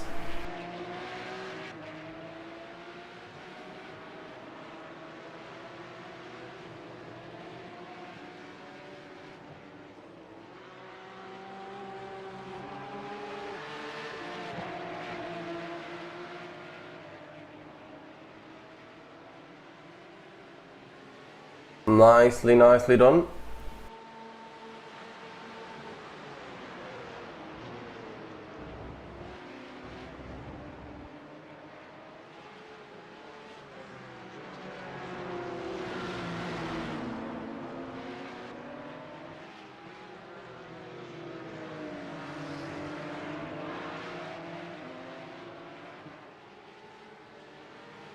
And they're now coming together with the SP10 category, and there you can see the speed difference between the Cup 2 and the SP10 Porsches, which is not that deniable.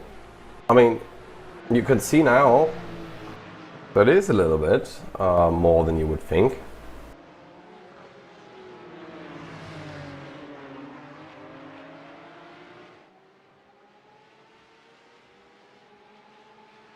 See if they can get past now. Yes, they do, both of them. Get cleanly past. There's the 69 car battling for 7th position. Nicely done.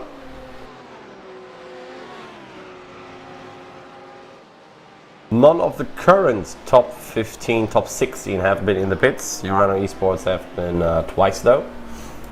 Once for the fast repair and once for the penalty for the fast repair.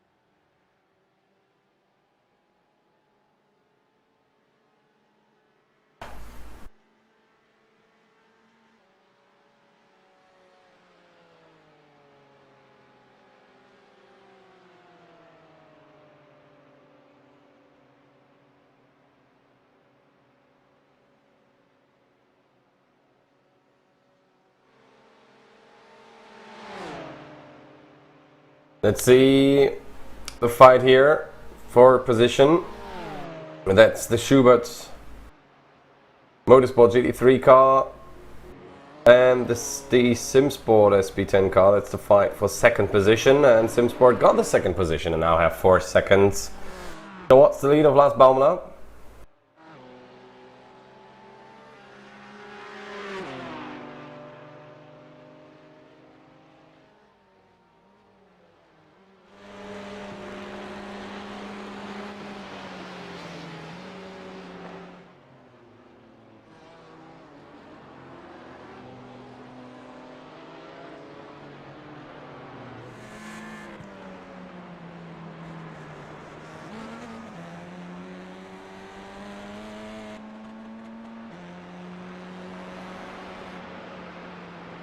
Fight for P3 is still on in the SP3T. Impulse Racing 422 got beaten by the Heusingwelds for the moment.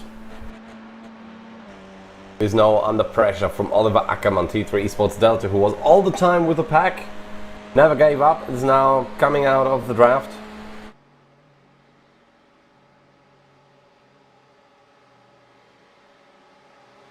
Whereas the first pit stop starts, and there's quite a lot happening on the Döttinger Höhe. Everyone is on the Döttinger Höhe at the moment, looks like. And 3 minutes ago there was a lot happening in the pit lane already. Especially at the rear of the field, some people tend to pit earlier. Some contacts between Aschert and Jungblut on Impulse Racing having the... Sorry, T3, I'm sorry. And Aschert having the upper hand again against Ackermann. Nice maneuver there. Very well sorted.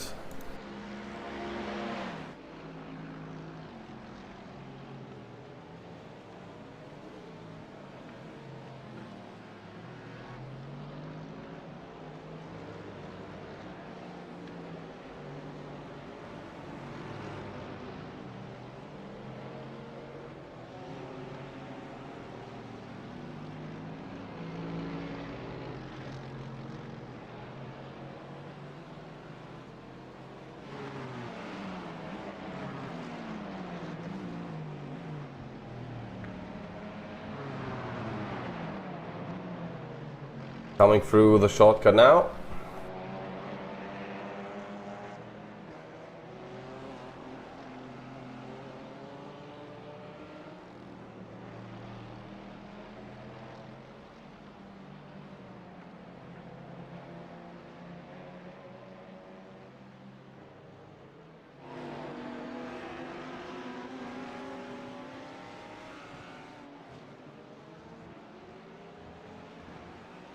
Ackermann still close as we move back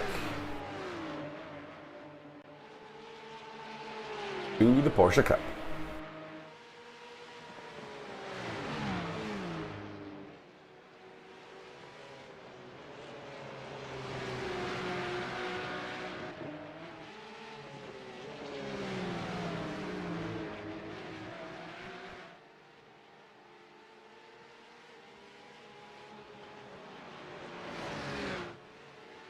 The race for P3 is also still on because Impulse Racing with Max Kessler and Steffen Hermann are still not done.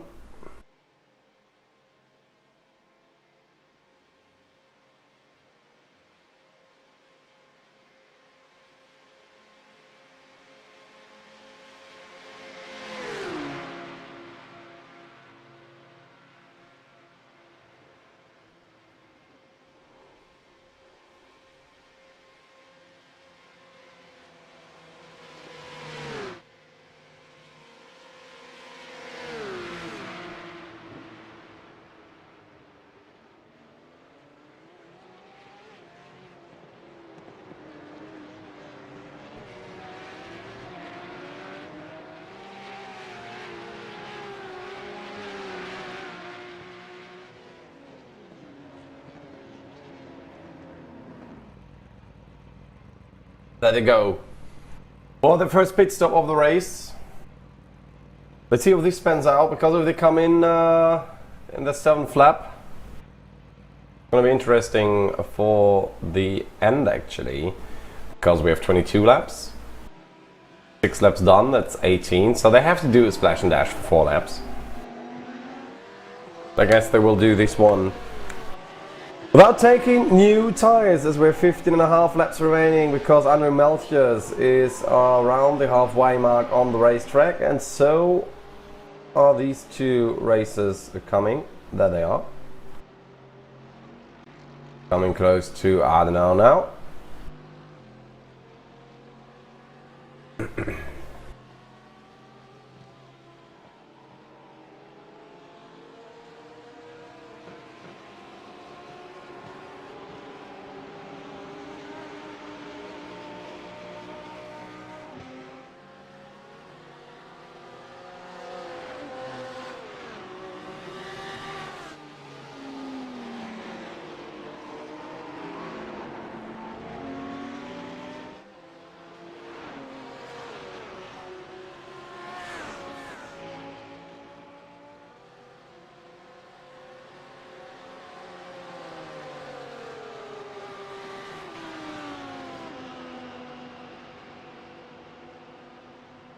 little bit of straight line, as most people don't know, the Nürburgring Nordschleife is actually more than 70% straight line, full throttle.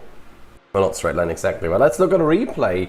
We got two Porsche 911 Cups fighting with a SP9 coming up behind them. And Sim Racing Academy Relentless Last is on focus. That's the second car on screen. There we go. Oh, and they actually had a scuffle with the number 91, with Urano, during overtakes. Oh, and they had hard contact with the number 91 car. And the 91 actually slammed the rear, and they're gonna take another fast repair, if I think, as it looks like. Yes, they are on the pit lane currently for 1 minute, Alex and Nazov. I'm not sure if they gave up or not. Well, that's gonna give a penalty, I think, from race control for unnecessary something. But that is the green help for you.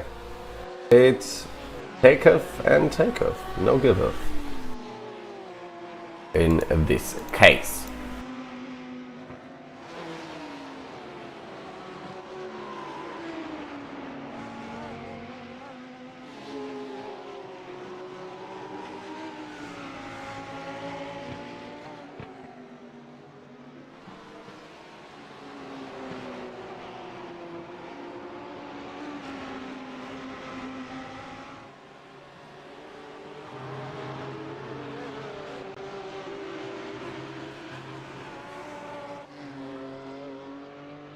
There they go. There was an overtake, there was a camera switch and another camera switch. The cameras are moving around quite quickly right now. Not sure what's going on.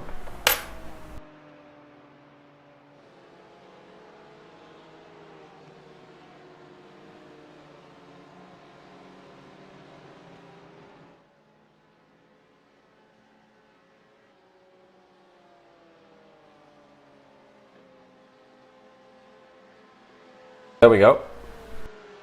Heusenveld, number 1 car, coming probably up to his pit stop now. Not sure if they go for an 8th lap. Don't think so. Can't really imagine. They're on 2nd position, only 6 seconds behind André Malchas. Last lap was a 7:51.217, which was the fastest lap for them yet. But Adrenaline E-Motorsport have the fastest lap of the race with 7 minutes 50.982. 18.3 track temperature, 20 degrees Celsius, 18.3 air, 20 degrees track. Quite a lot of wind with 7 to 10 kph. Humidity during the overtake from our Envision STS, nicely done, of 56%, and it's already 8:08 on the track, so we are about an hour earlier than we are in real time. So the sun is coming down for the final instances of this race, as we do have our first pit stops after 7 laps, and it looks like some are really going for the 8th lap. Well, you want to extend as much as you can, obviously, because otherwise you're gonna have that 1 lap at the end that you're gonna have to fuel again for. It's 22 laps, and with a pit schedule of 7, well, Vasilios Balatziotis or his teammate, they probably have to come in again at one point if they don't stretch out one of their legs and one of their stints, go 1 lap further. There we go then. Maximilian Dehn takes over the vehicle. Let's see what times he can burn into the asphalt.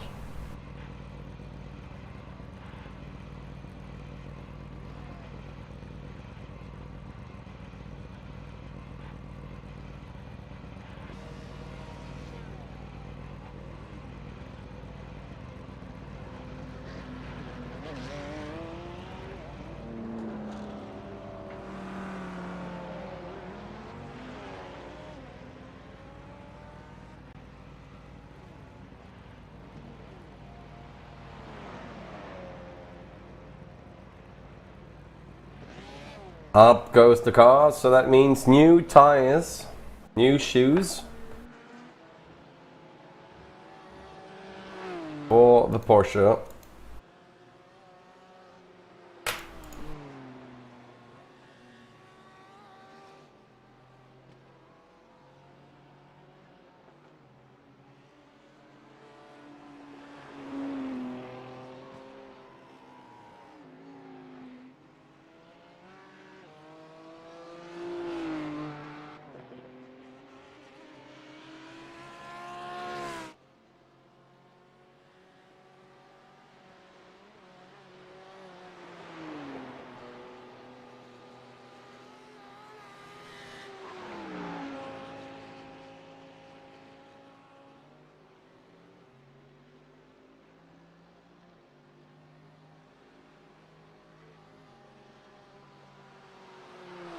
So we got still the top 5, top 6 actually, who went for the 8th lap. That's Urano Esports Hawaii, Team Heusingwald, Adrenaline eMotorsport, Sim Racing Academy Black, Racelane, Sim Sports, and Phoenix Racing Esports DNLS 1. And that's 3 BMWs, 1 Porsche, 1 Mercedes, and 1 Lamborghini.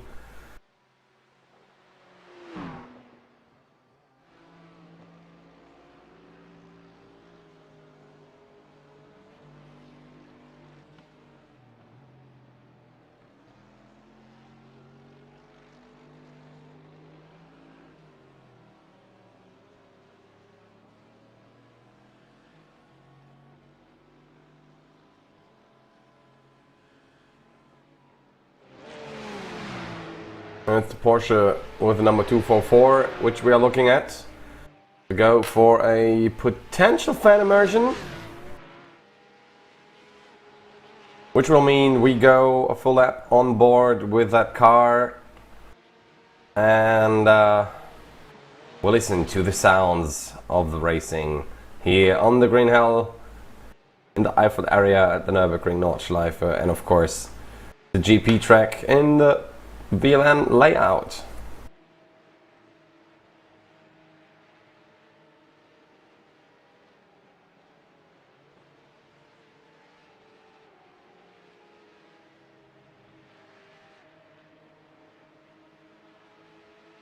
I think it's gonna be this Porsche we will be following around.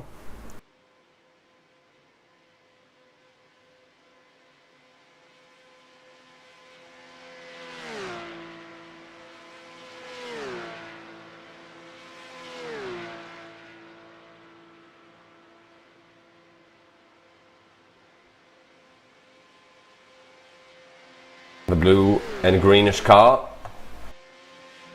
which is the one of DE Sim Sport Cup 2, following WNSE Motorsport, who had to pit twice already, but then now on the same lap there is an engine blowout. Alex, Janke, Miller have an engine blowout. Oh my god, and that is a potential race ending threat there. How did they blow the engine? Alright. I did not see that yet on the Nordschleife, to be honest, during a DNLS CC race. So, as we say in the DNLS Community Cup, everything that can happen probably will at some point during the season. So that's a first as well. That's actually very interesting. I didn't think that could happen.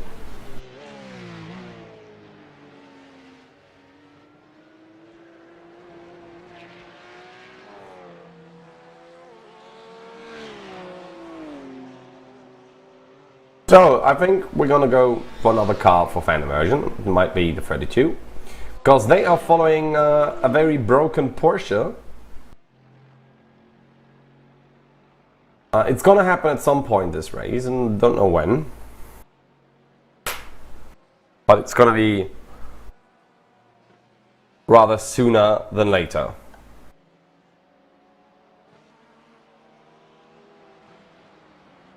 I suppose.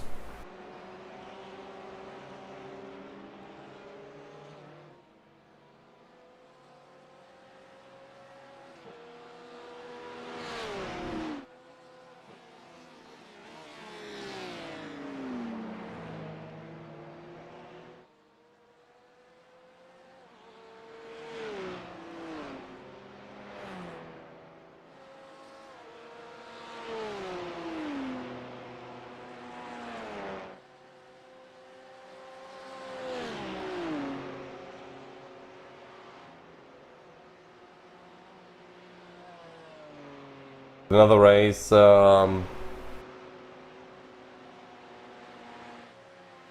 more action coming in.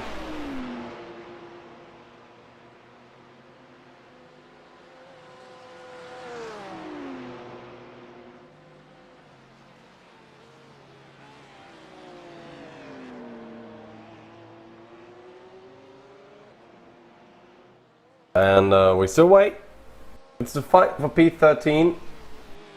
Love how the Porsche in front.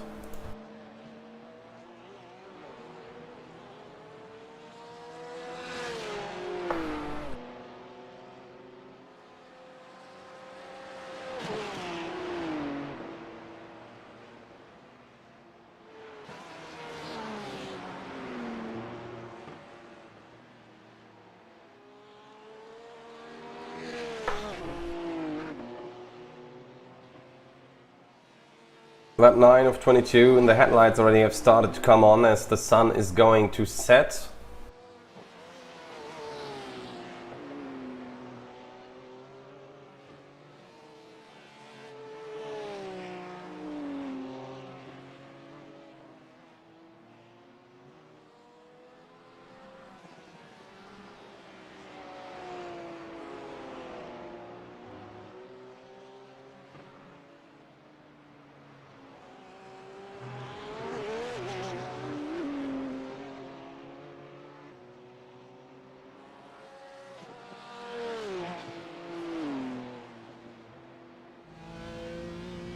And there we go now with the SimSport SP10 for our fan immersion. And we're gonna join him for a full lap of this race in the BMW with the number 393. See you in a bit.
And here we are back again after our first immersion.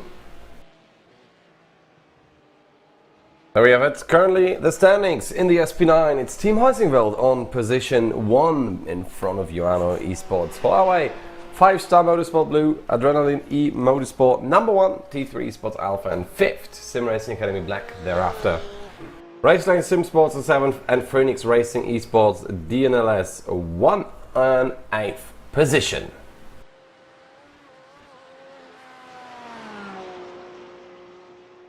Then, of course, we got more positions, positions 9 through 16.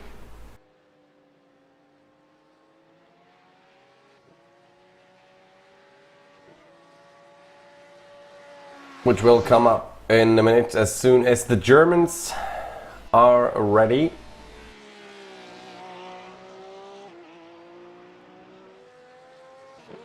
With their next positions.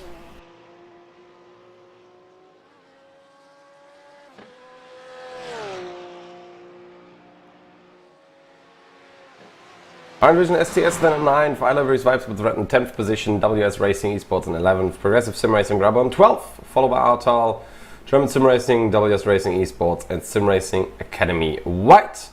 Thereafter Epic Sim Racing Red, Piranha Sim Racing, Phoenix Racing Esports DNLS 2, I Liveries Vibe Sports Purple, Urano, SimScene Racing and Team Racecar GT3, and as I suspected, Urano Esports, Heineken Media. They are giving up the battle currently. They gave up the race, as it looks like. Well, well, well.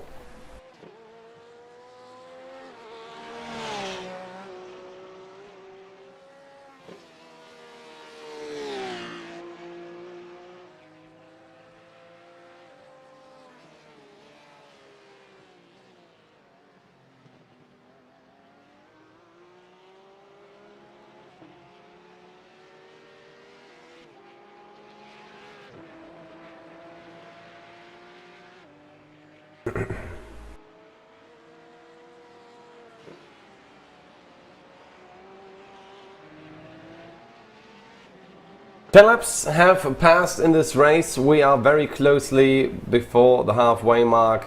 But let's look at our current standings for the Cup 2, because IS Sim Racing Schweiz Cup is now 10 seconds ahead of Impulse Racing 215. SimRC Cup 2 in 3rd position, T3 Esports Beta in 4th, Race Tech Performance Green then in 5th, Wolves Motorsport Sim Racing in 6th, TE Simsport Cup 2 in 7th, and MSC Knetzgau in 8th position.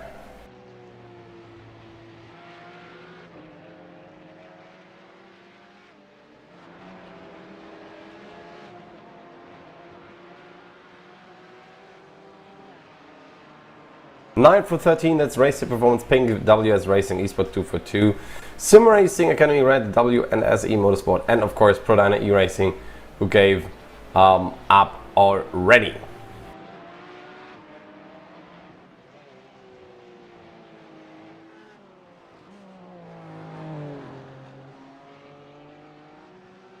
In the SP10, the DE Simsport SP10 is on 1st, SimScene Racing GT4, followed by Schubert Motorsport and Adrenaline E Motorsport. That's your top 4. 5 for 8, that's Keep On Racing, Iron Vision STS, then Ring Fit Sim Racing made their way back up on 6th position. Prodyna E-Racing GT4 then in 7th, and EPS Rennsport Esports already 2 laps down in 8th position.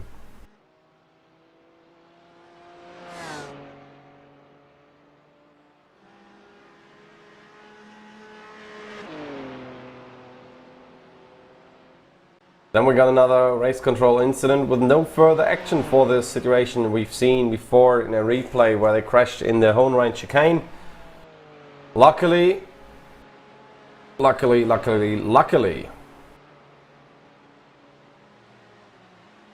then we have, of course, more positions to come with that. 9th position in the SP10, that should be currently, yeah, there's still Team Mantai, Toby Mantai. They gave up like an hour ago, so they're quite a lot of laps down. 51st overall, but the race is gone for them. That's 8 laps plus, they see it on your screen as well. So, not a good thing to start your summer with.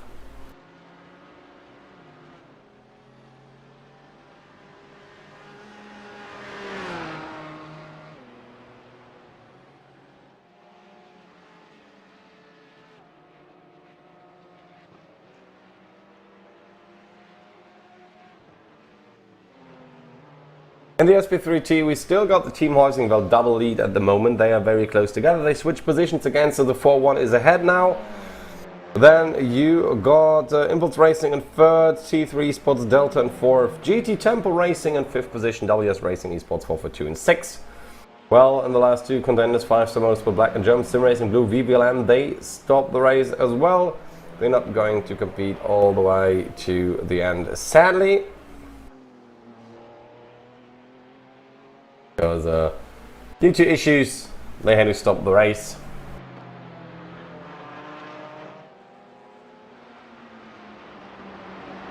Which is kind of sad, but you know, it does happen.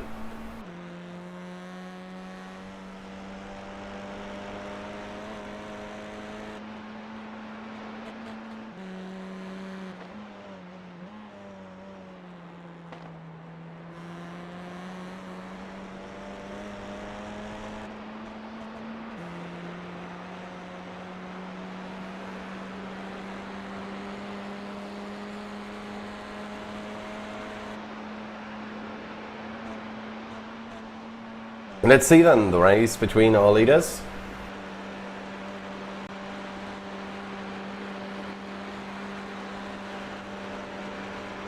And there comes the Cup 2 category Porsche, and there's an SP10 Porsche as well.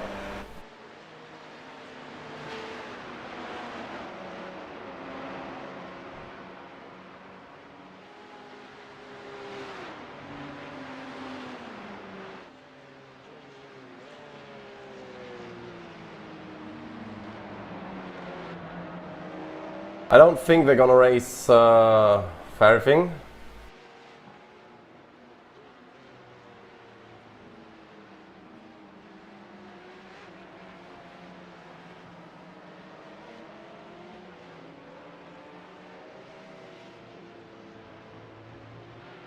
.3 seconds.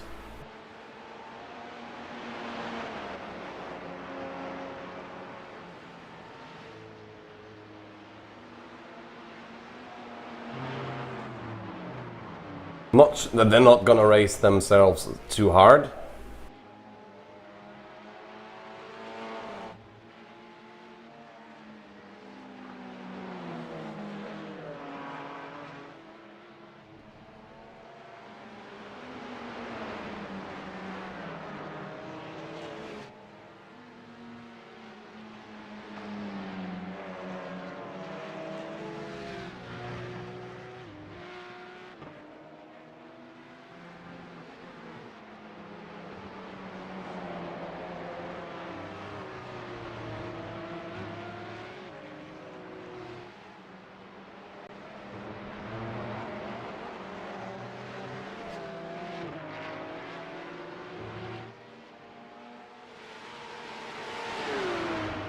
There we go.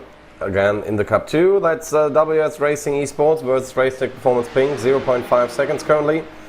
Around the Mut Kurve, very wide exit from the Kitty Porsche there, from the 242, Dirk Hupertz-Räuber. Very well known. Take a wider exit through there.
Let's see, again on board with Lukas Krambeer now.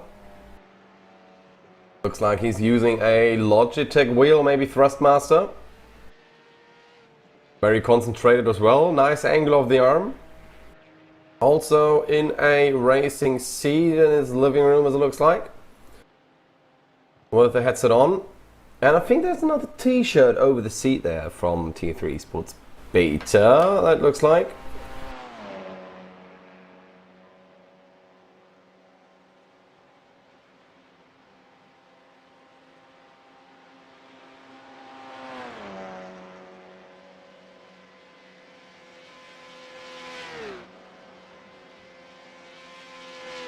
Coming towards the Hohenrhein chicane.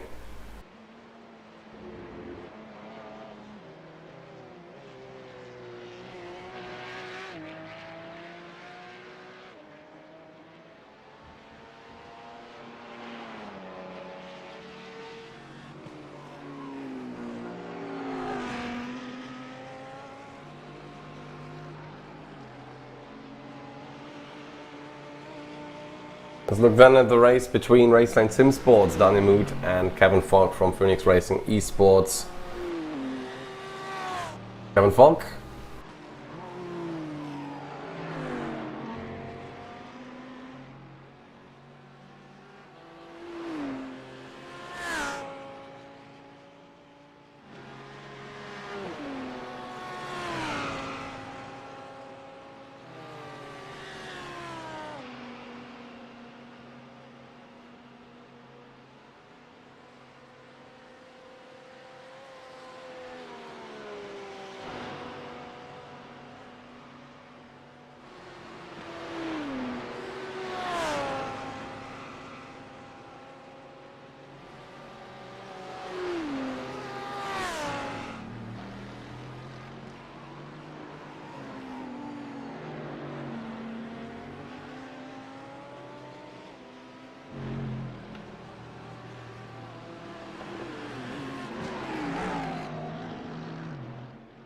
.3 seconds between both of them at the carousel section of the lap track as we are at the halfway mark.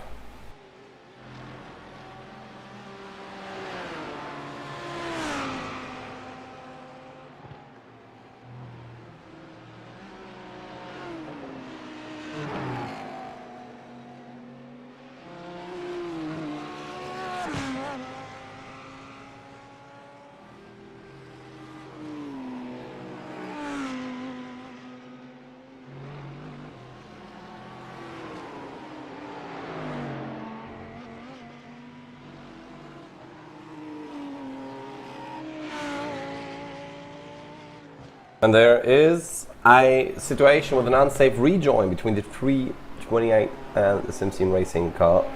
Both in the SP10 category, and that's a thing that can definitely do some issues there.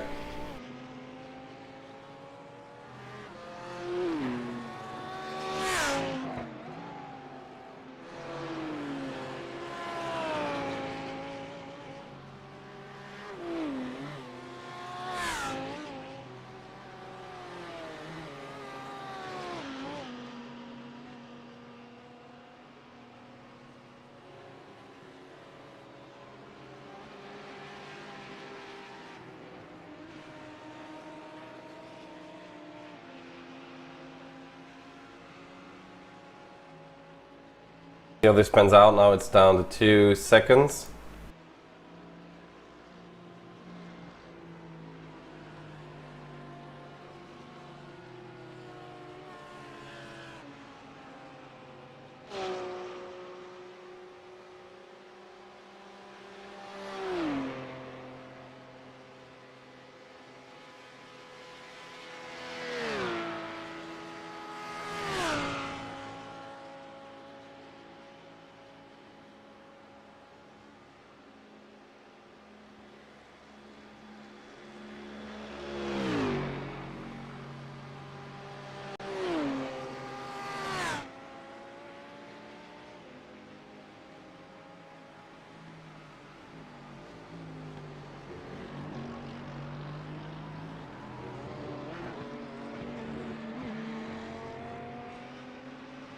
Coming over the line now with 1.6 seconds, so they gain a little bit more time in the Lamborghini than Raceline SimSports could in their BMW at the moment.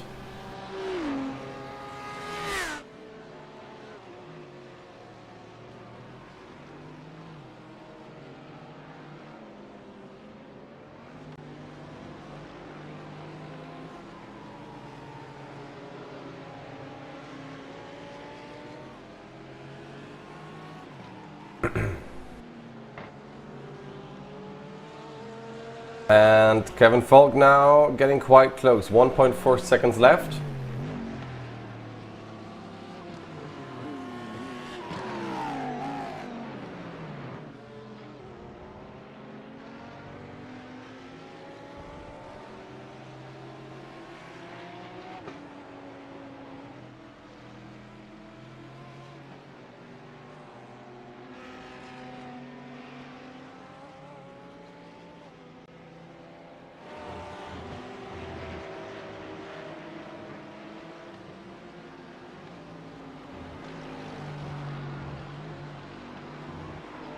.92 seconds, so they're quite well.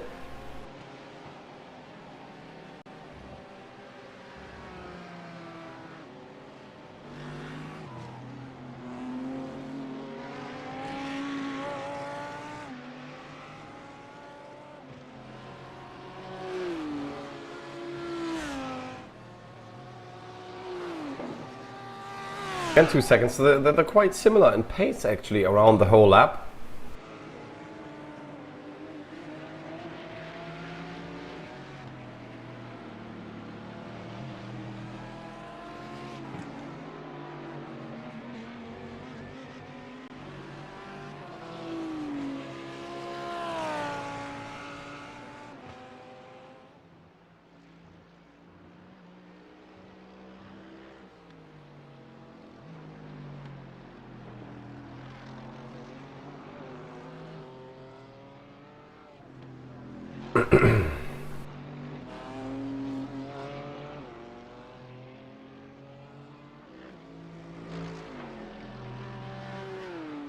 And you can see, gained 13 seconds in lap 10, 6 seconds in lap 11, but now the two are quite close. That's the race between Oliver's Webster and W Racing Esports 118. An AWS graphic would show us now that the overtake is about to happen this or next lap, and it's not gonna that easy.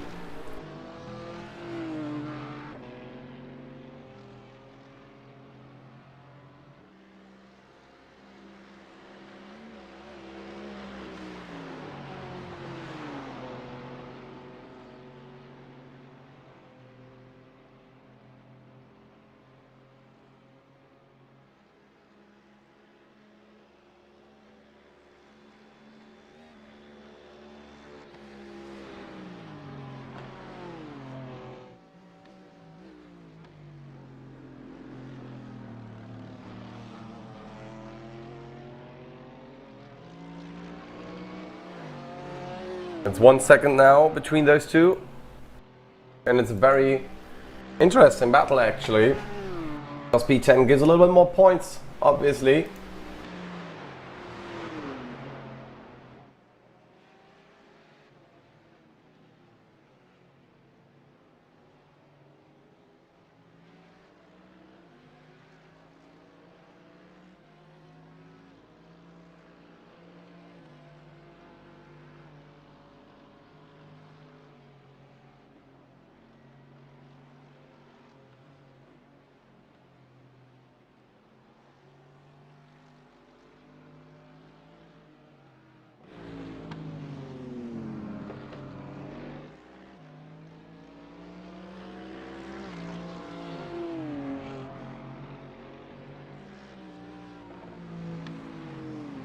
.3 seconds now, the gap only, and Lukas Kwasnik will go for the overtake soon, I think.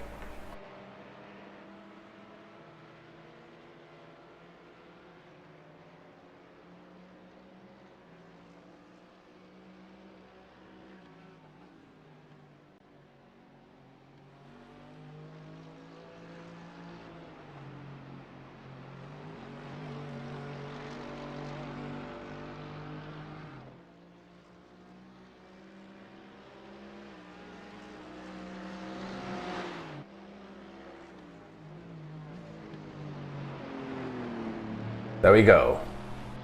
Ready for the overtake on the Kesselchen sector, and then now already flashing the lights, getting the better exit out of that corner, and they quite easily pass, and it almost looked like they didn't really fight against it.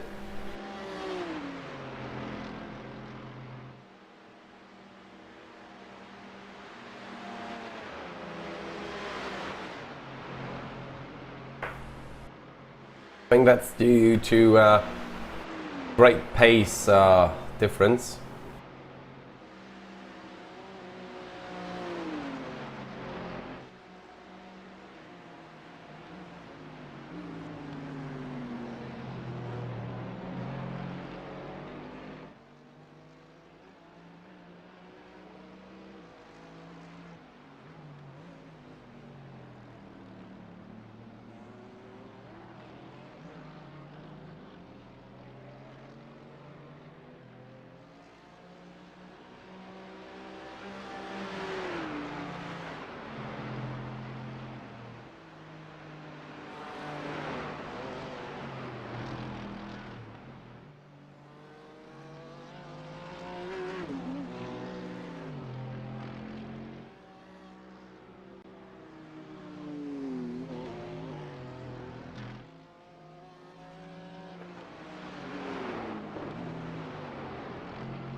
And you can see already 1.6 seconds of difference.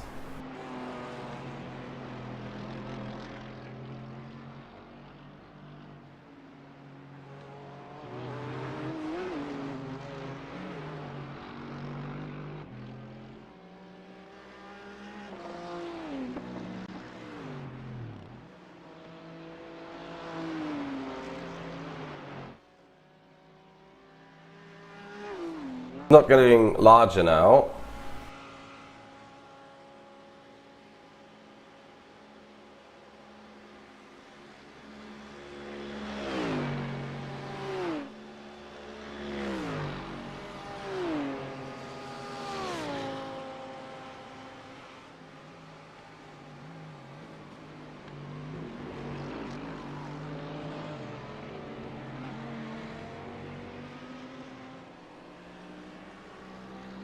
And this race is between Sim Racing Academy Black and Raceline Sim Sports. Daniel Mooch still going.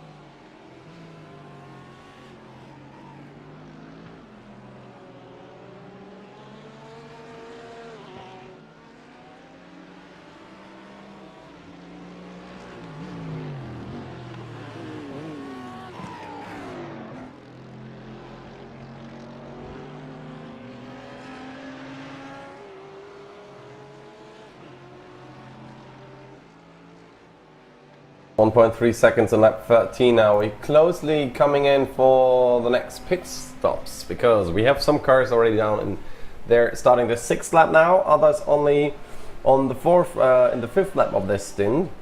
But we will see in about 2 laps how this is going to turn out eventually for all of them.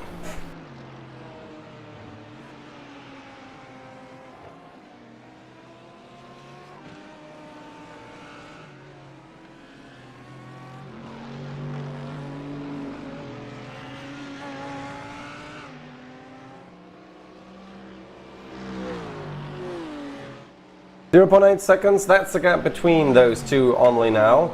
Daniel Mood is closing in little by little, but he has to watch out because Kevin Falk is only 2 seconds further behind. So there is your potential threat.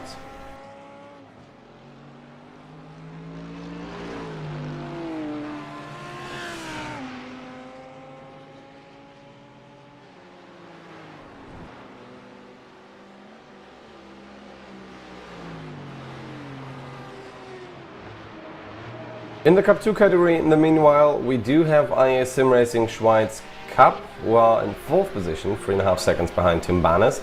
And just behind them, there is, let's see, that's the DE SimSport Cup 2 car of Manuel Heuer, who is following them with a gap of not just under a second.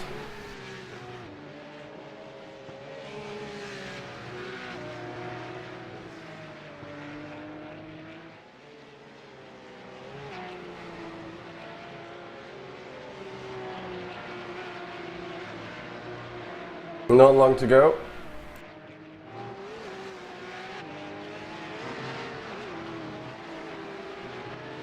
Until they come very, very close.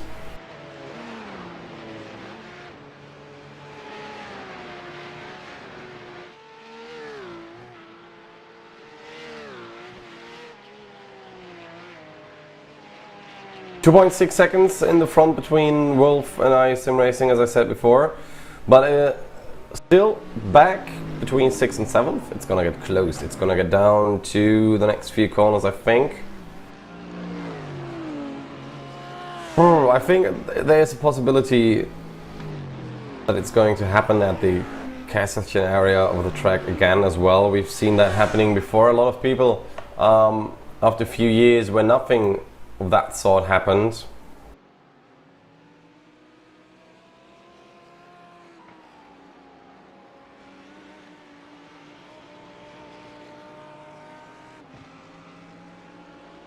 years before, nobody tried to dare to do an overtake just ahead of the Mood curve, but over the years people got more confident, everything got a little bit better, the networking got a little bit better, so yeah.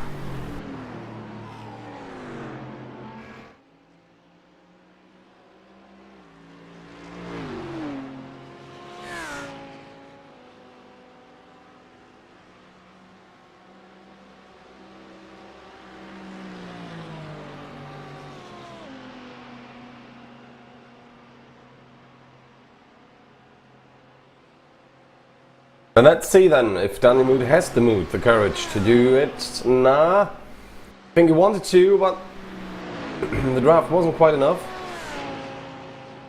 Not quite the speed difference that he wished for to get it done.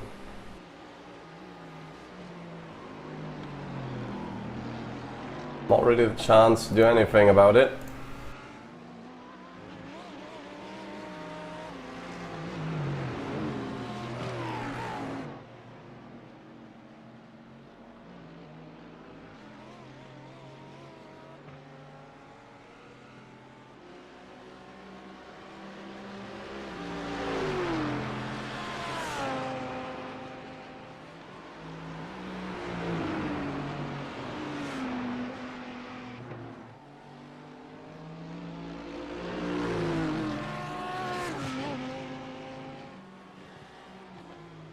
Let's see then, when will he do it? Will there be a mistake from the driver ahead?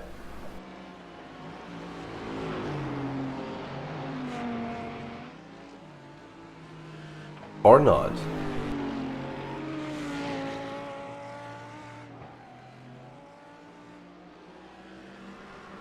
Simon Schädlich is doing actually a great job in the Mercedes to hold Daniel Mood off. Looking at the last lap time, that's quite a difference. It's 7:55, 8:33, and almost 1.6 seconds faster from the BMW, though the Mercedes does have more pace on the long run because it's 7:52, 492, I guess, in the first stint is a lot quicker than the 7:53, 430 from the BMW, as their best laps all around during this race. Also, the BMW has shot a pit stop of about 10 seconds. Which they gained on the Mercedes of current driver Simon Schädlich. So not sure if they got less fuel, if they were quicker with the tires, which I don't really think, because you don't get a lot of time doing tires. It's all set up from the simulation. But I think now on the Döttinghoe it is time for Mood to actually do the overtake, to actually get ahead, because the next car is 7 seconds ahead and is T3 Sports Alpha with Jens Hohmann at the wheel, as Mats Tage Husfeldt starts the next lap.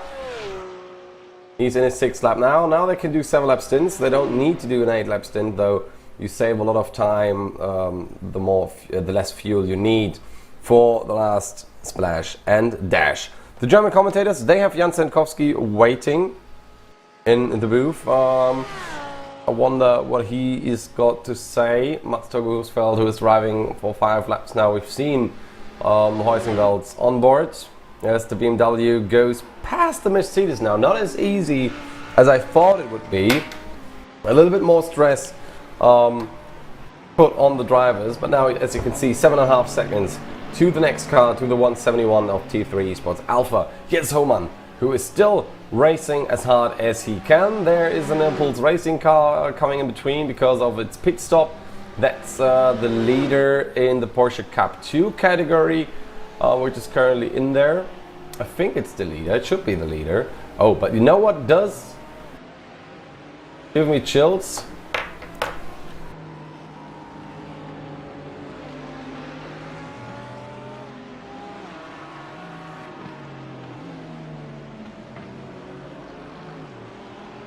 I think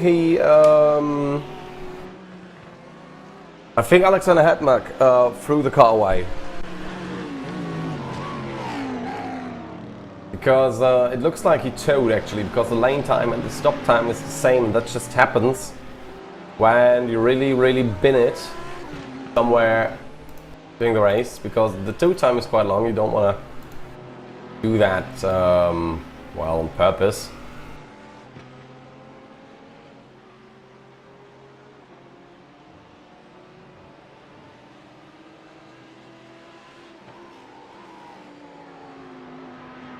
Alright, interesting. Let's see if we will get a replay from that situation later on. Let's keep our eyes then on the battle between Sim Racing Academy Black and now Phoenix Racing Esports, because Kevin Falk as well catched up by quite a lot towards the Mercedes driver. 7:53.5 last time around, 2 seconds quicker than Schädlich was. Also slower best lap time, so I think Schädlich is a slower driver of those two driving in this car this time by. The number 22 is in the team standings currently. Let's see if I can find it. That's the Racing Academy Black. The red car is on 7th, the black car currently in the overall standing on 22nd. Then the SP9, it is on, let's see where it is, red. Oh, there's so many cars. Sorry, Sim Racing Academy Black is on, where is it? There it is, 9th position in the class. They currently have 23.81 points, 0.5 penalty points. So top 5 once, top 10 3 times. Works great. For the driver ratings though, I think Simon Schädlich is a little bit further back. He's in 29th position in the driver rankings. Let's look at a replay then. Maybe it's the 215. Yes, this is Impulse Racing. Alexander Hetmann, for whatever reason, he had to tow. I don't know what happened, but he stopped the car. There might have been some hardware problems or PC problems or private problems that prevented him from going the full lap, which does indeed hurt the whole team, sadly.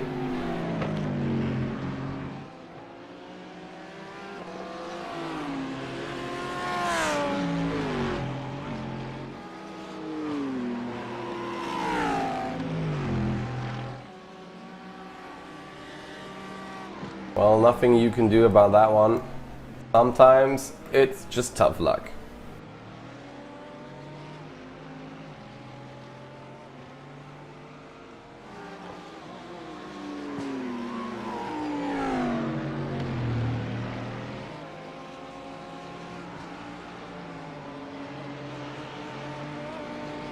Phoenix Racing tries to keep up, but Team Heusingeld's number 1 Mats Torge-Husfeldt is racing, and on the side you see Jan Sendkowski doing the interview with our German colleagues over at their respective YouTube channel.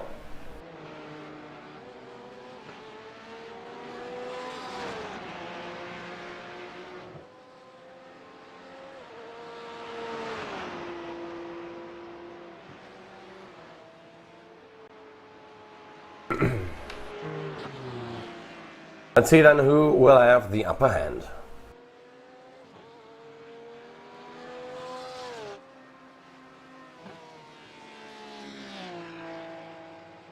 I think they're quite comfortable in the lead now.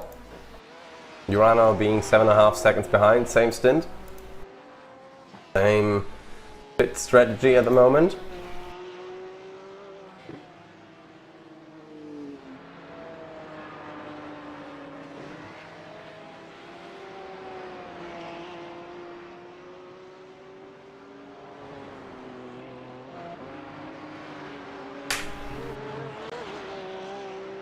Well, I'd love to hear what he's have to say, but I think sadly we don't get him to get an interview with us afterwards. Which would be interesting though. As we approach pit window for an 8-lap stint. Do not think that anyone is trying to dare go for an 8-lap stint again, because that's gonna cost a lot of time. I think Mats Husfeldt and Jan Sinkowski, they might want to push that stint all the way to the max with 8 laps again as well. And then having a nice, comfortable third pit stop. Not too much time that you have to lose around that. But the gap is melting. The gap is definitely melting. Half a second shaved off already by Nick Schulder-Wisserman from the Urano Esports Huawei car. Oh. And now there's another second on it. So they're quite balanced though, I would say. But it's 6.9 seconds now. Mats Husfeldt lost quite a lot of time in the Porsche on the exit towards the Döttinger Höhe.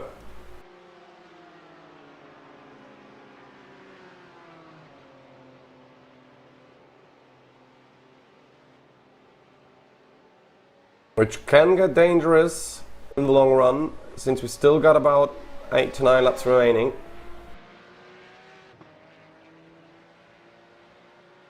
Being a lap 14 of 22. There's still 8 laps to go. It's still almost a triple race distance of our sprint race in the beginning of the day.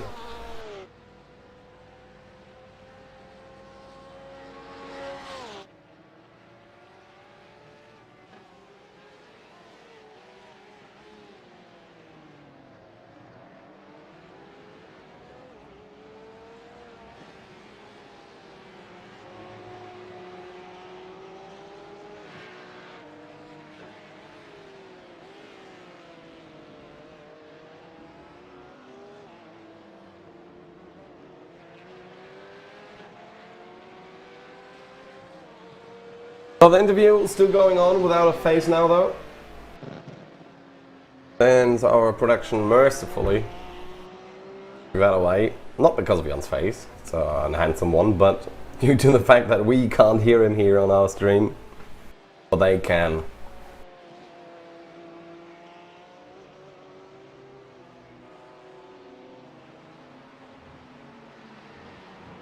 So we have another replay queuing up, and it looks like, ooh, it's the Lamborghini down there with a little bit of off-roading, and this is a replay of Raceline Sim Sports, as it looks like who just invaded that Lamborghini going off the road. Oh, almost hit the wall. Was that another hardware issue, or was that actually not enough fuel in the tank of that car? Kevin Falcon was actually, sorry, that was evading. I should have known by the green car. I was just dazzled that the number 23 there was going around.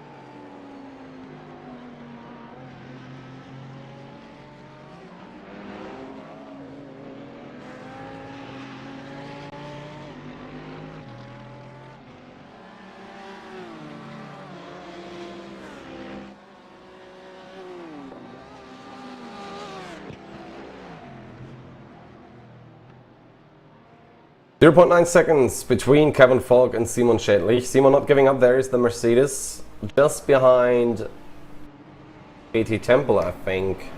SP3T car, which did hold him up a little bit as the sun is coming down further and further and turns the grey asphalt into a golden band. Hopes and dreams of winning this season. Phoenix Racing being not too bad in the whole rating. Number 14 only after being 9th after round 2.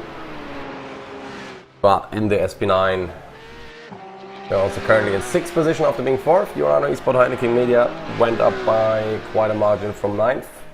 I don't think this is gonna be the case for this race, as they have to give up, or had to give up rather.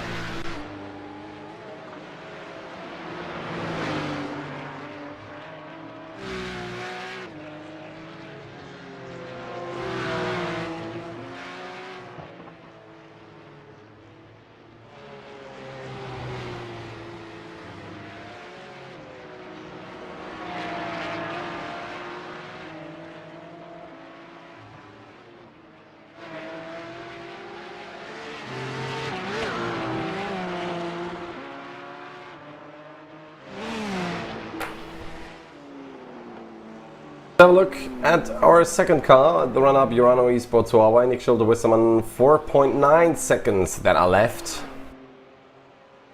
4.8 now towards Mats Torge Husfeldt. So not sure if in the interview they said that Jan is going back into the cockpit and drive the last stint for them.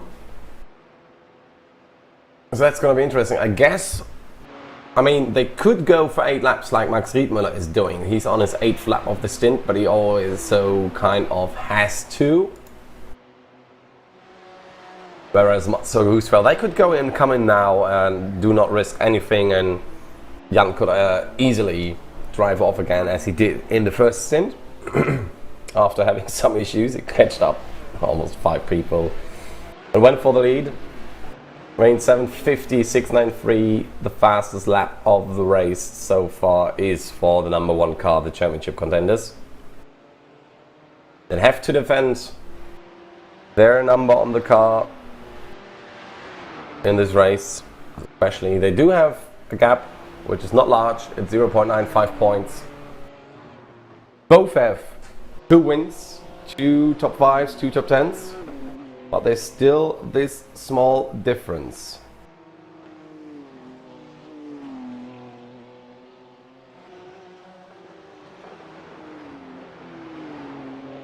Especially in round 3, there was the large gap. I think due to the amount of people that competed. We do use the DNLS CC points table. It depends on your competitors in your class, how many points you can actually gain for the complete team championship rating over all classes. And that is where the gap came from, which does hurt in the long run.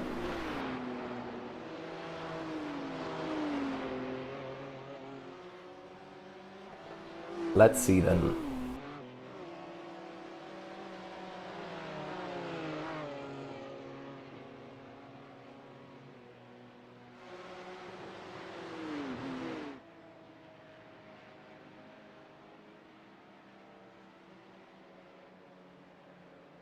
Four seconds left, 3.9 rather.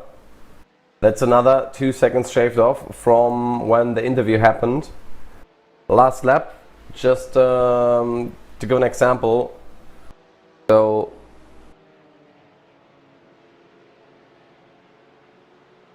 that was 2 seconds faster, 7:54 compared to 7:52, 2.5 seconds rather.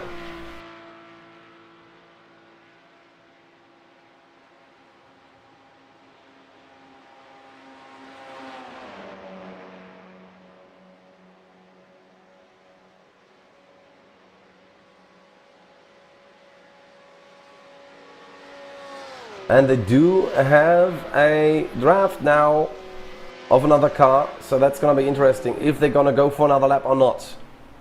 What is Team Heusingwald doing? Because they're losing quite a lot of time in literally no time.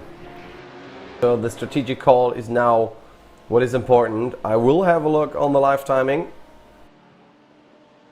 but it does seem to me, yeah, Heusingwald in the pit lane, Urano following.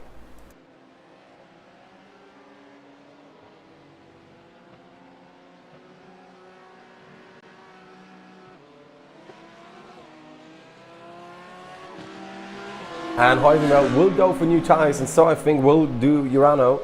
And the reason why Urano followed them is just because they both didn't take tires last time. They're going to take tires this time by, which will mean they have to follow them, otherwise they will lose time due to, well, used rubber. And there is another incident for race control.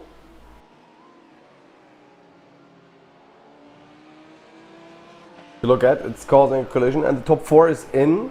5-Star Motorsport Blue actually did 8 laps. They can gain a little bit more time, and I don't think it's gonna be enough in the long run to get to second position. But we will see how this will pan out.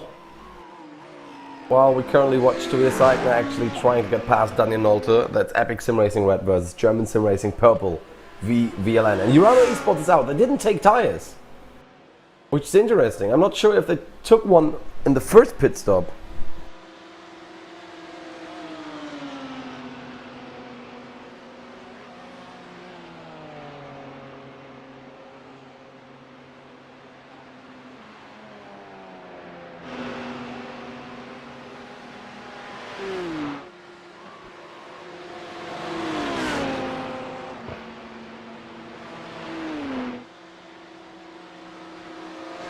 I'm not sure. I'm really not sure.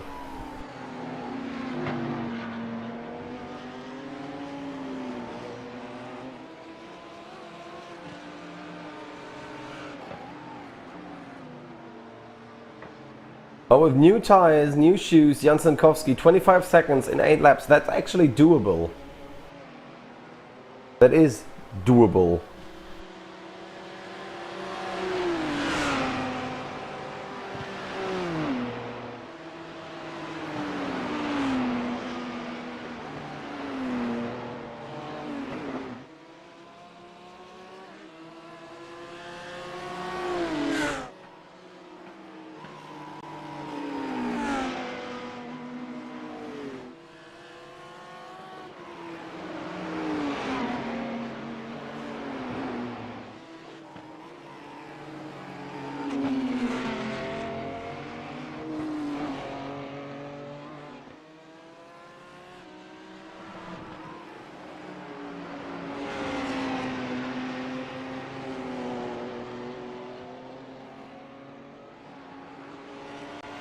So, let's go to fan immersion one last time.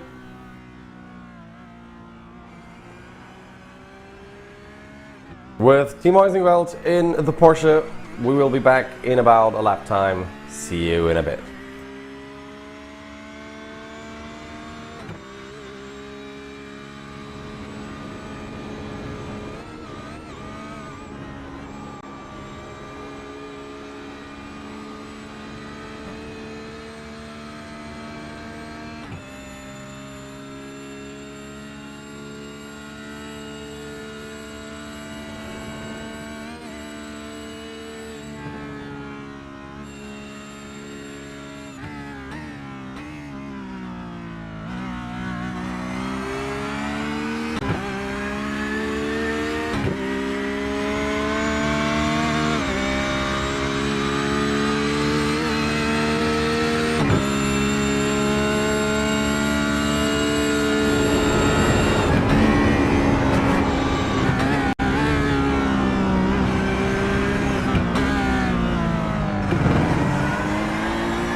And here we are back again after a full lap and something of fan immersion. 5 laps to go till it's done here.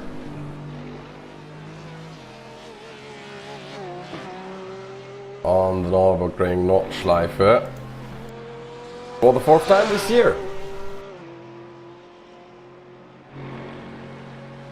We will see how this pans out, especially between Team Heusingveld and Tirano Esports Huawei. Heusingveld being on the newer tires, but with a gap of 24.88 seconds. It's gonna be hard to go to the end.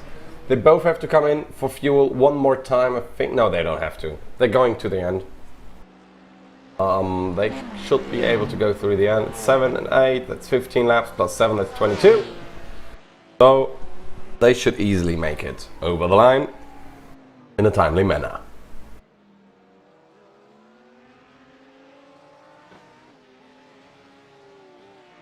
Where nothing is yet decided is between P4 and P5. Fabian Hochstatter now in the car of Phoenix Racing Esports. DNLS 1. No tires for them, neither for Raceline Sim Sports.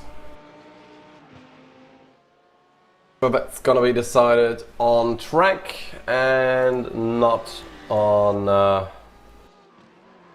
doing a pit stop. And they should be able to cross the line as well.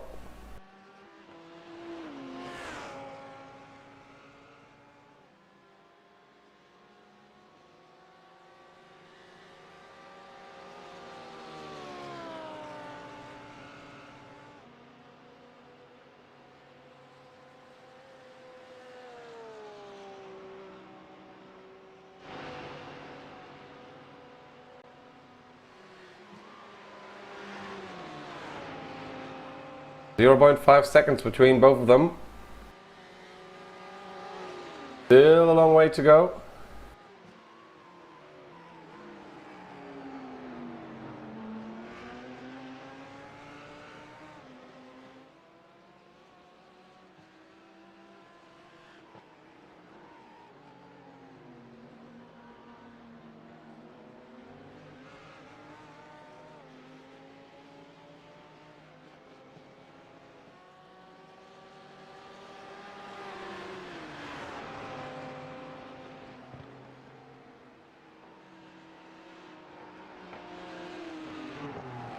No, it's not decided yet. I mean, the Lamborghini is quick, but the BMW just as quick. As we look at the current standings, Tirano Esports Huawei on first position ahead of Team Heusingveld number 1 and Adrenaline E Motorsport, and Team Heusingveld is actually losing time instead of gaining. So there's another speed difference. Raceline Sim Sports is on 4th, Phoenix Racing Esports DNLS 1 on 5th, 5-Star Motorsport Blue then on 6th position, Sim Racing Academy Black on 7th, and RN Vision SCS on 8th position with the number 69 Porsche.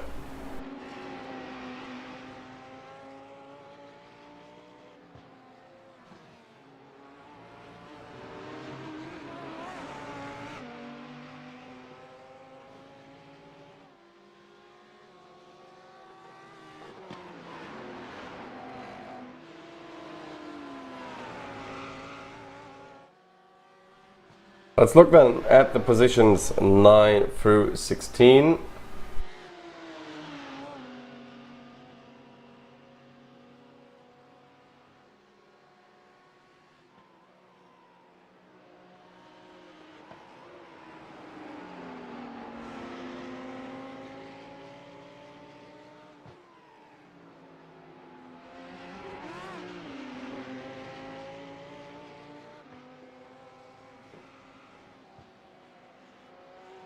WS Racing Esports, T3 Esports Alpha iLiveries, Vibe Sports Red, Artal Motorsport DNLS, followed by German Sim Racing Purple, Progressive Sim Racing Bravo, Sim Racing Academy White, and Epic Sim Racing Red on P16.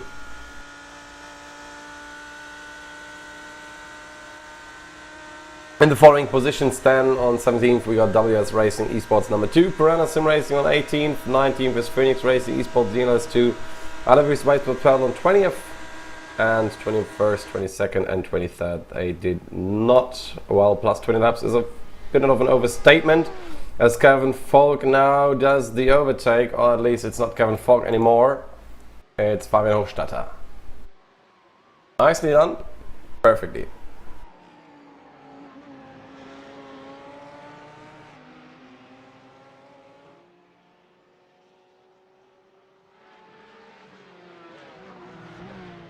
In the Cup 2, we got IS Sim Racing Schweiz Cup leading ahead of SimRC Cup 2.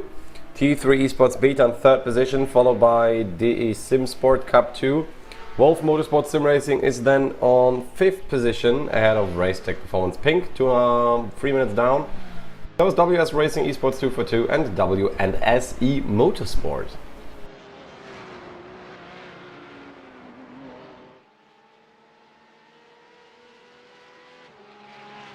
9th through 13th, that's ProDyna E-Racing, MST Knetzgau, Racetech Performance Green, Impulse Racing and Sim Racing Academy Red.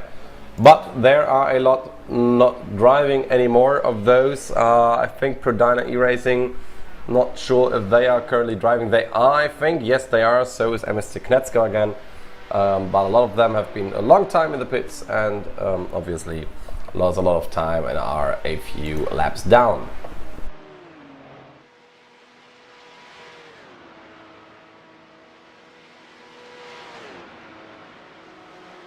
In the SP10, we got DE SimSport SP10 on 1st position, 49 seconds behind their SimScene Racing GT4. Adrenaline E-Motorsport GT4 is in 3rd.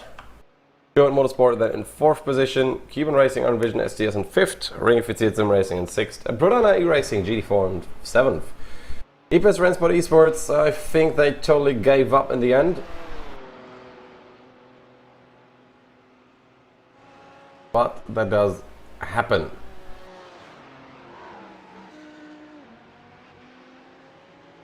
Ninth, and also giving up is already Team Race Good at the GT4. We've seen the crash before, what happened with them. So that is over.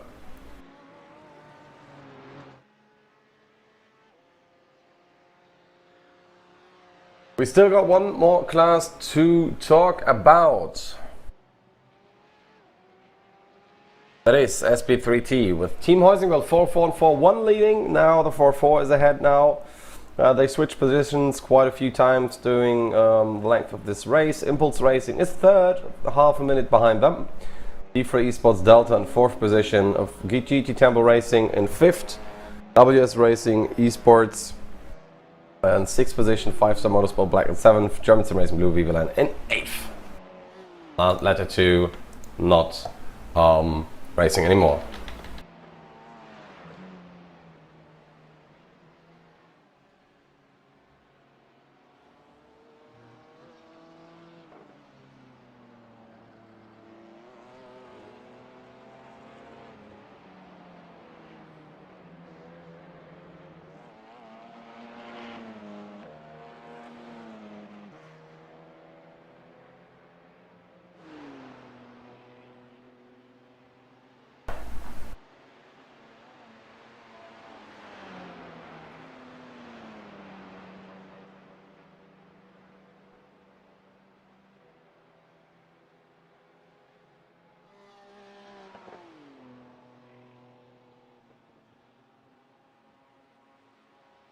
So, we are in lap 18. It's obviously gonna take a long time until we will get over the line for all the classes.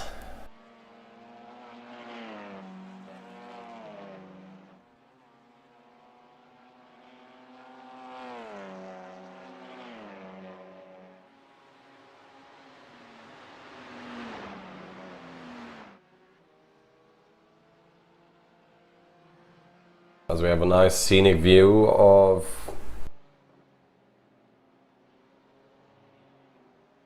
the Heusingwald SP3Ts.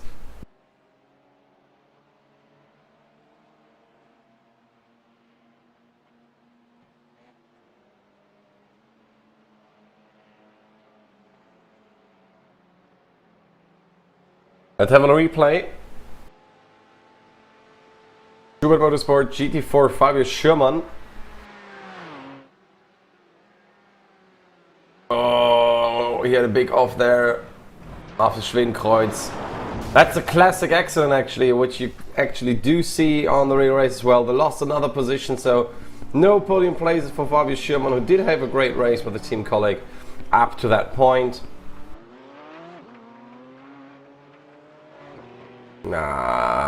And the car is toast.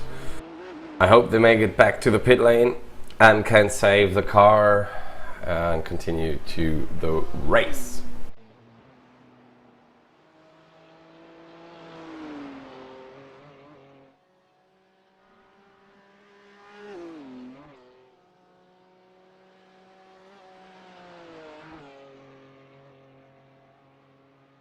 .7 seconds is the gap.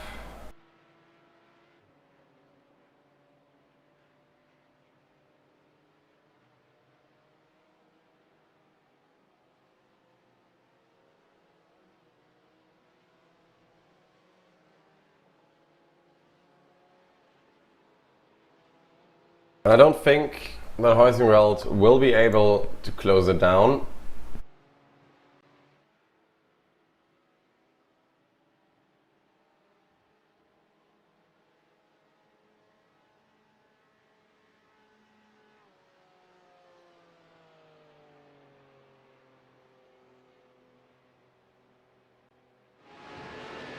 But they had a great race up to that point.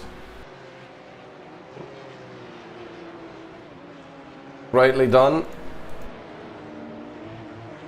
Nice race for all of them. Nice recovery drive in the Porsche though. Remember, they've been down in 6th position. At 1 point of 5th at least. 1 point of the race.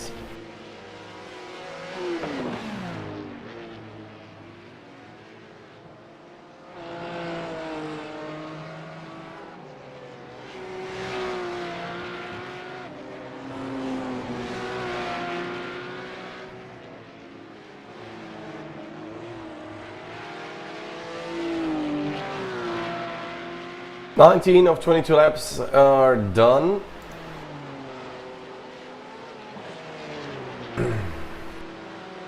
We still got at least 43 contenders racing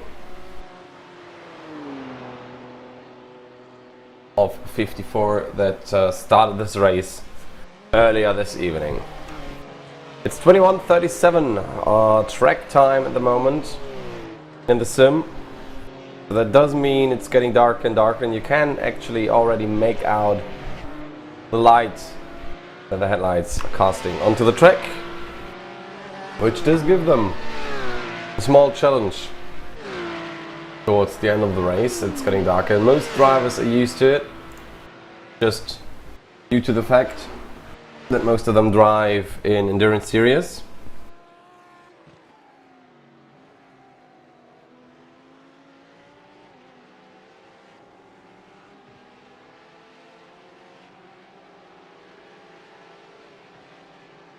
So let's see what is going on this time by.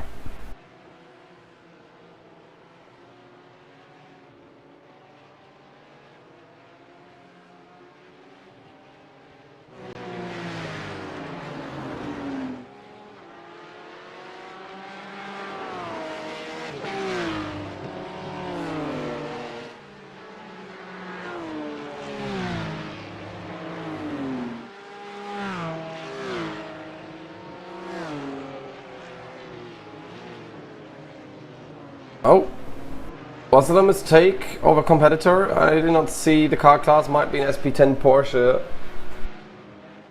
I think, looking at the speed difference, yes it is. It's a Cayman.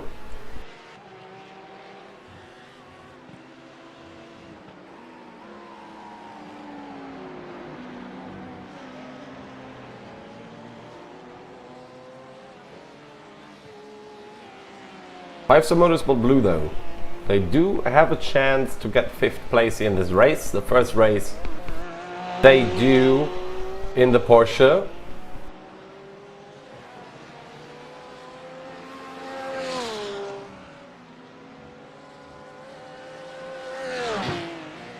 With a nice design as well. People do tend to underestimate the work that is required to convert a design from one car to another. Usually there's a main template done, and they only have to work, only in quotes, have to bring it around.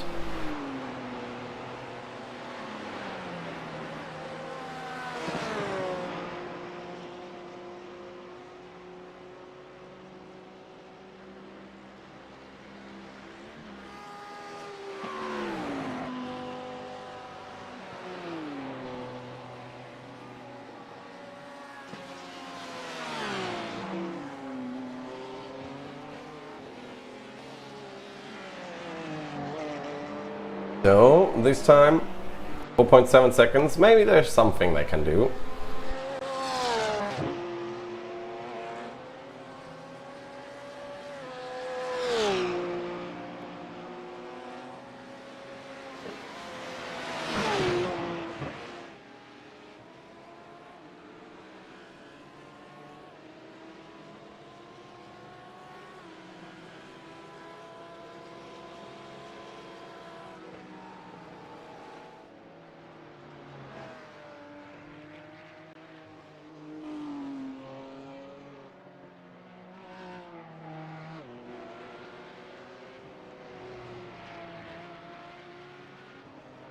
Christian Schnupfner for Piranha Sim Racing, still P18. Not the best race they had, but still a race that you finish is a race that is well.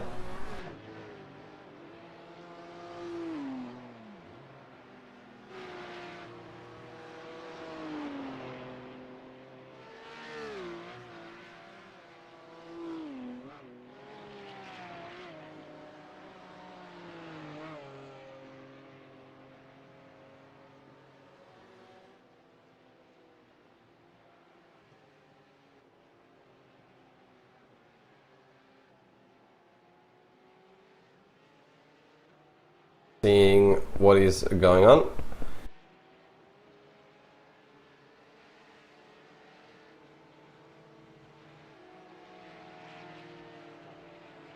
The last lap time actually has been a 9 minute 24, 6:92. That was the lap with a pit stop. Oh, sorry, that's 18th overall, 18th in class. The 7:59, 7:90. 3 laps into their stint now. They do have some Cup 2 cars ahead. So is the leader and P2 of René Oosterkamp. That's the car you can see all the way in front.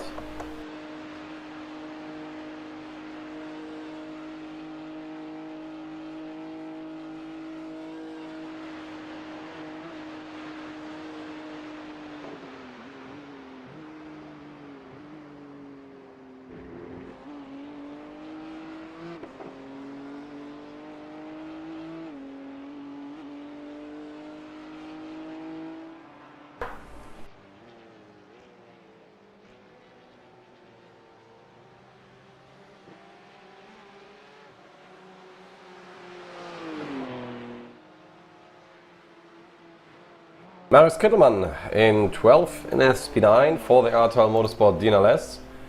Doing a great job as well. No one behind, no one in front. They can just go and drive. 8 minutes 5 though in the last lap. They're not going for any best lap times here in this race anymore. They just calmly bring it to an end.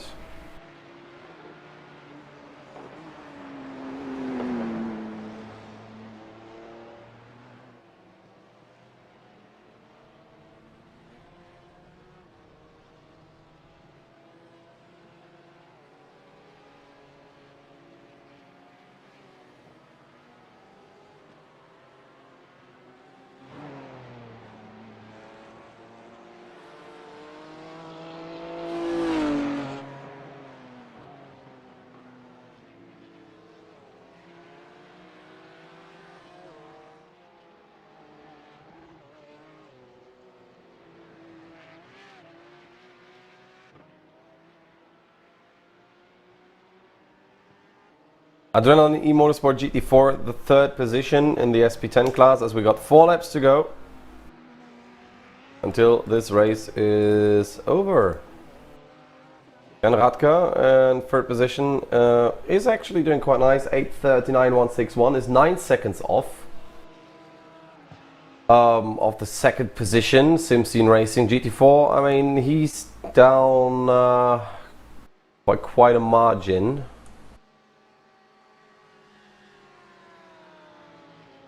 About 6 minutes, if I'm right here. Already have been lapped by the leader, and now lapped by Phoenix as well. That's fourth position, Ringifiziert. SP10, great recovery drive after the issue they had in the first lap, where they span after Mercedes Arena. They still quite a long way out, but it's still a nice recovery drive they did. So that is something that we can really be proud of, in my opinion. But Arta Motorsport is still going to the pit lane one more time. No, it's Adrenaline, sorry, Adrenaline Motorsport. They have to go to the pits 6 laps down. So there's a chance for Michael Traxler to get a little bit closer. I think they have to pit as well one more time. Not sure what went off in their strategy. But we see average of 4 pit stops in the SP10s. Wondering, Traxler already has his 4. So let's hope this is going to be enough, because I think they still got 2 laps. Yeah, they got not enough fuel, I think, to compete to the end.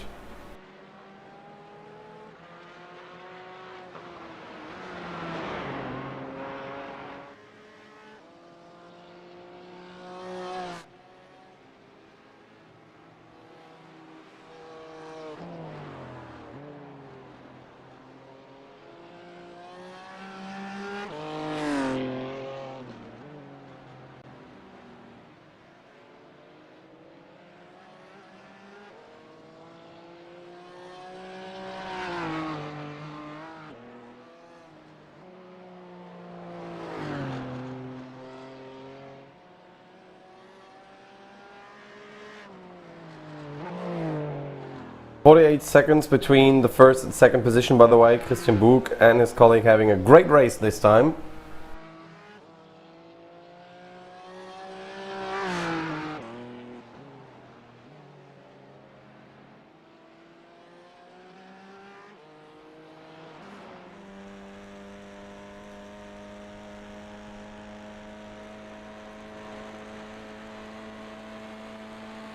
Let's see then.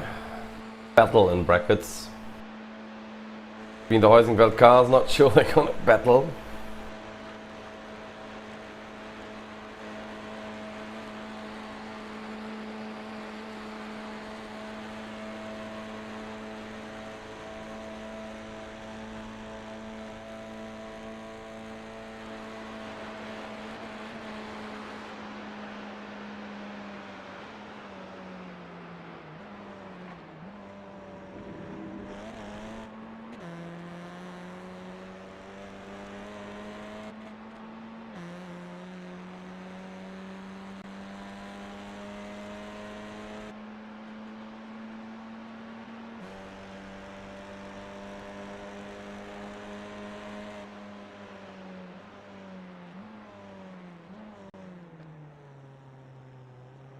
Lovely sunset, lovely view from the car of Marcel T.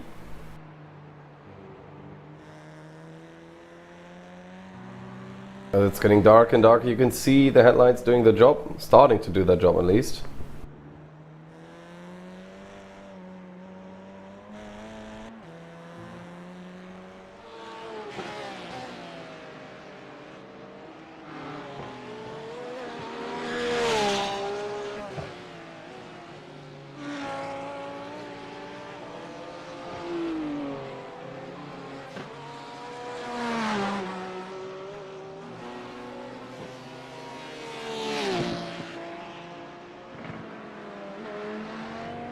But Sim Racing Academy Black, they still do have a chance to get past 5-star Motorsport Blue if they don't get past P5.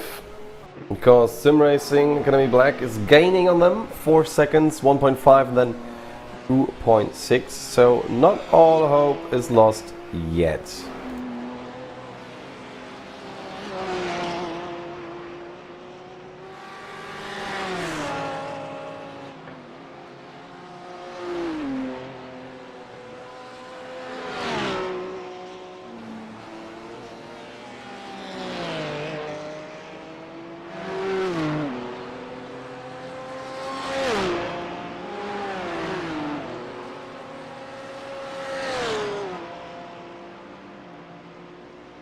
Yeah, 5-star, they do gain as well, Raceline Sim Sport. But there is a chance that they're gonna meet at the same time if they keep on going at the same pace.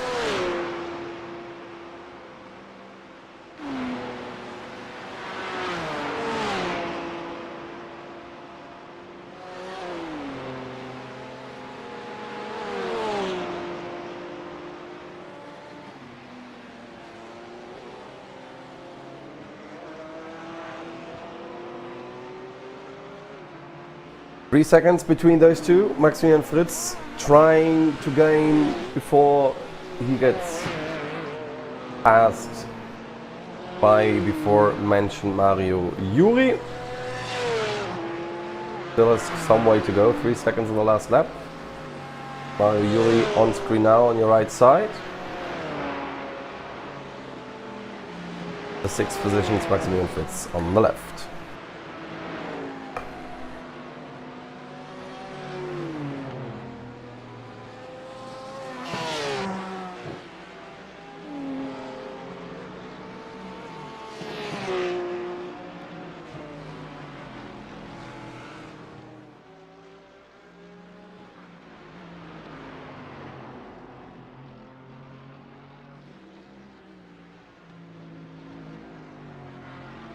And there we see it again, 5.9 seconds only.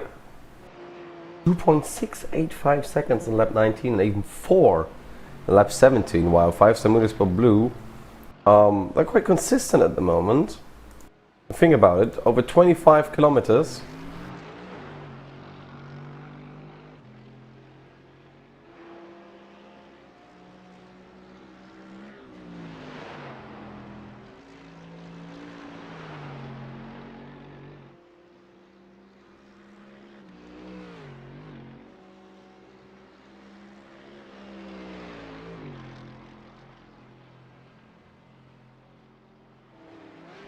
Let's see what they can do. 5 seconds now.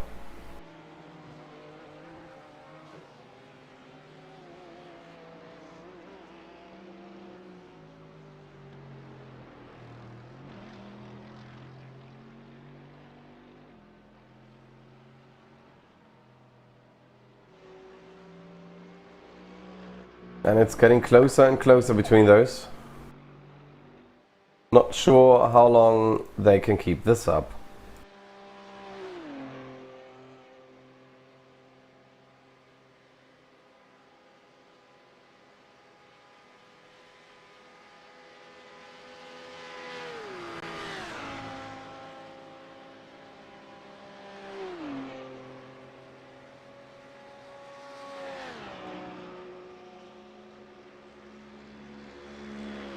And I think he's having the race of his life right now. Getting all the pace out of this Mercedes that he can get.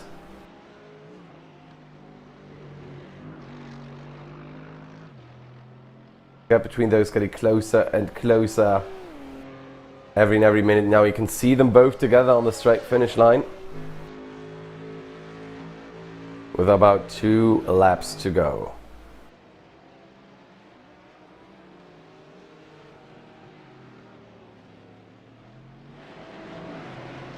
Let's go freeway split screen then. P5 on your top left, P6 on your top right, and P7 on the lower screen. And they're probably gonna meet at the same time, so that's interesting. Mario Yuri can actually take 2 positions if done right. We're gonna have a fight, maybe up to the line, coming up in a few minutes, which can change the outcome of this race.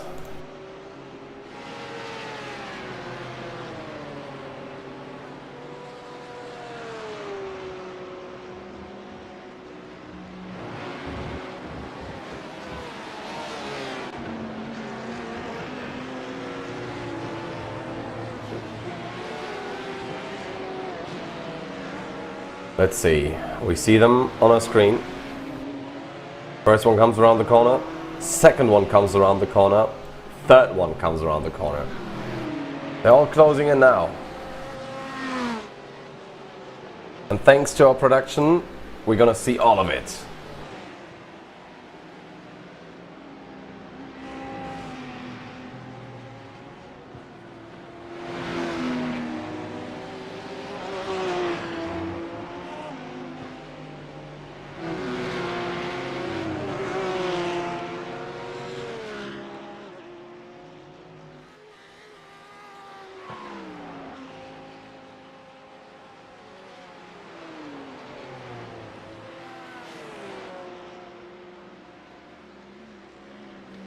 You have Daniel Mood still going. There's the Porsche. All 5-star Motorsport Blue. And it might get interesting in a few moments' times, but let's concentrate on the on the Cup 2 category, because IS Sim Racing Schweiz, they're getting catch up by SimRC Cup 2 and René Osterkamp. Let's see what the Audi does. Alright, nicely out of the way. Into the carousel they go, both together. A little lock-up of the front left tire for Gregor Eid. Coming out of the carousel, going uphill now to the highest point of this racetrack. There we are, almost there. Before it gets downhill again, Hohe 8. There we are, top of the track, and now it's all downhill from here. Fast sweeping corners. You get them right, you gain so much time out of your opponent. A little bit too much curb there, a perfect curb there and there. Right turn now. Lost a little bit of time though, 0.3 seconds. You can see Gregor Eid getting a little bit further away. Coming now in the most famous section of the Nordschleife, the Brünnchen.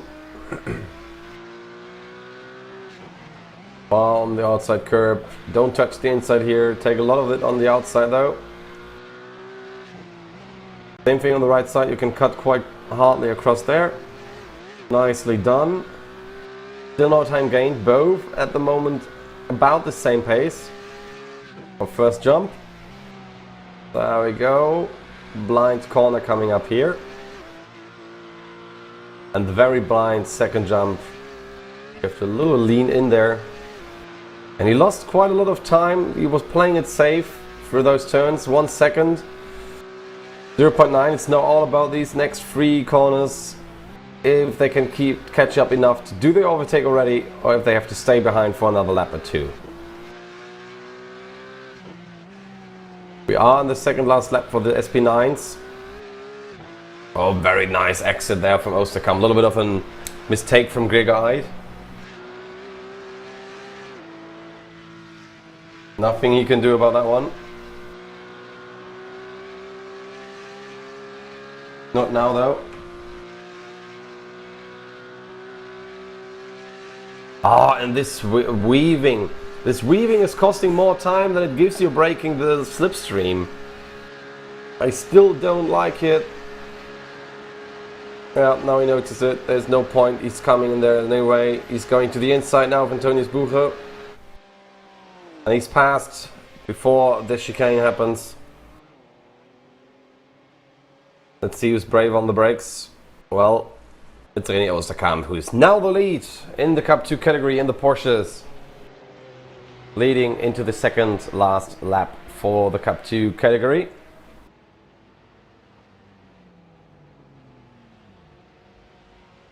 Actually, the last 2 that did not get lapped, so those should be the last 2 coming over the line. Where it counts. In 2 laps time.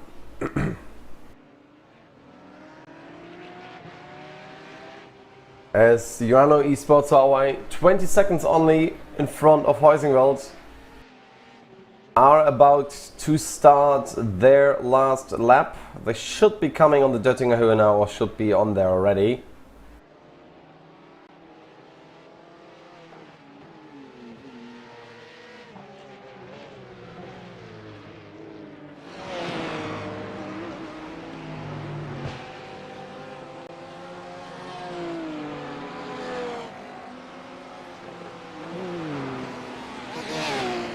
Well, they're closing in 1.7 seconds between P5 and P6. Where's Mario Juri? 2 seconds behind. They might really meet at the same moment, but Mario Juri took 4 seconds out of Maximilian Fritz's last lap. 4 whole seconds. There he is. You can see in the back. As Urano Esports Norway enters the last lap now. So Juri really has to give it everything, push up. It's the penultimate time he can use the Döttinger Höhe. Before then we cross the line.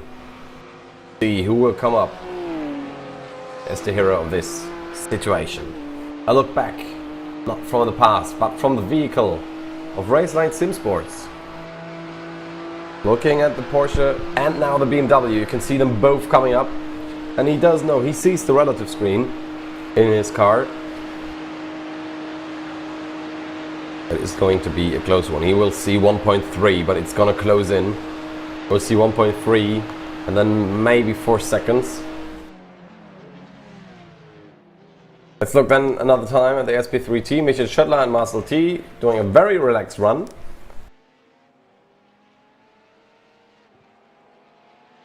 In their car. Heading past another Porsche Cup car.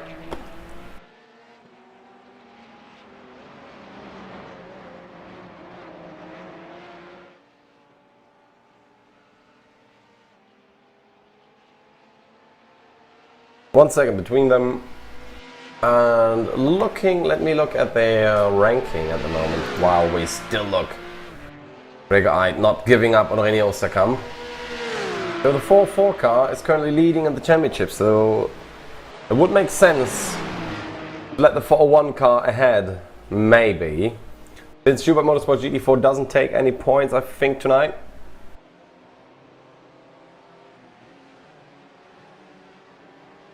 It might be a sensible decision. Let the sister team ahead this time by.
And it's closing in 0.6 seconds.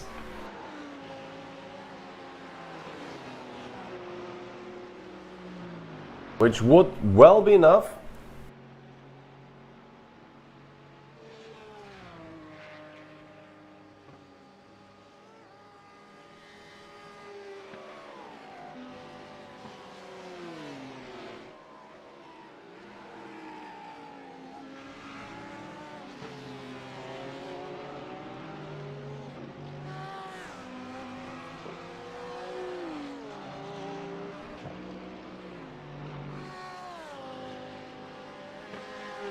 For the Döttinger Höhe, where is P7? Where's Mario Juri in this fight? There he is, all the way back, so that might not be enough.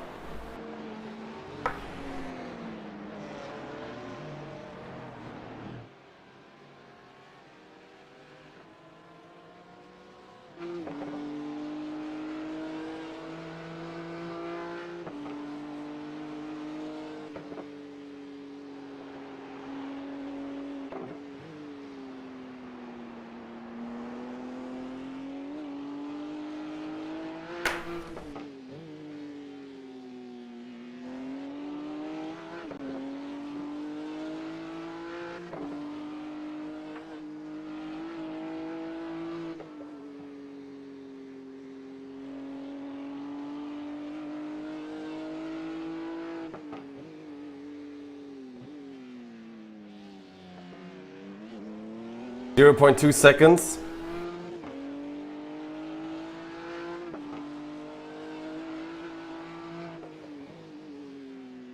Gonna be close, and the fight will of course hold Maximilian Fritz up, and BMW will come. The Mercedes, sorry, of Mario Juri.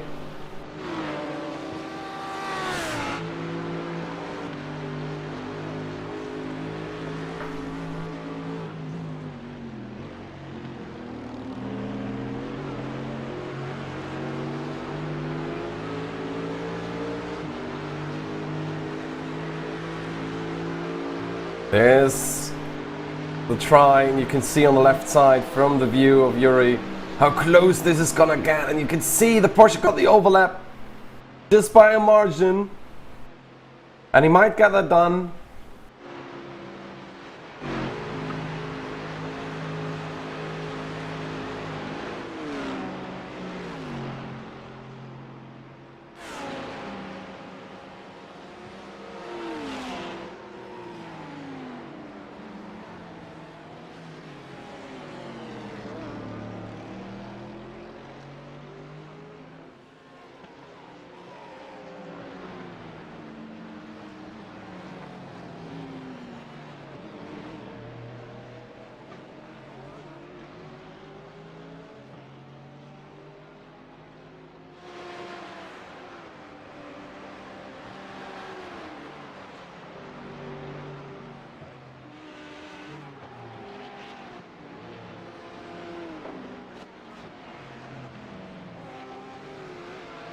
Okay, Maximilian Fritz is through. Oh, is he? No, he's not. Wait. Light is still on. There comes the leader on the top lower right. Last time, Döttinger Höhe for him. Nice race. Nice gap ahead. 16.91 seconds. The strategy played out so well. But we will see who will end up from 5th position, because the defending of Daniel Mood is awesome. Didn't give the Porsche a chance through the Mood curve, but you can see the pace dropping now as he tries. And now Stefan Ebert is in P3 in his class. He overtook Jonas Wanner just a moment ago in the Cup 2 category. But there goes Duano Esports Huawei, who win the 4th round of the VRS DNLS Community Cup 2021 with 16.52 seconds ahead of Team Heusingveld number 1, and quite a lot more than to Adrenaline. But let's have a look back. Fight for P5.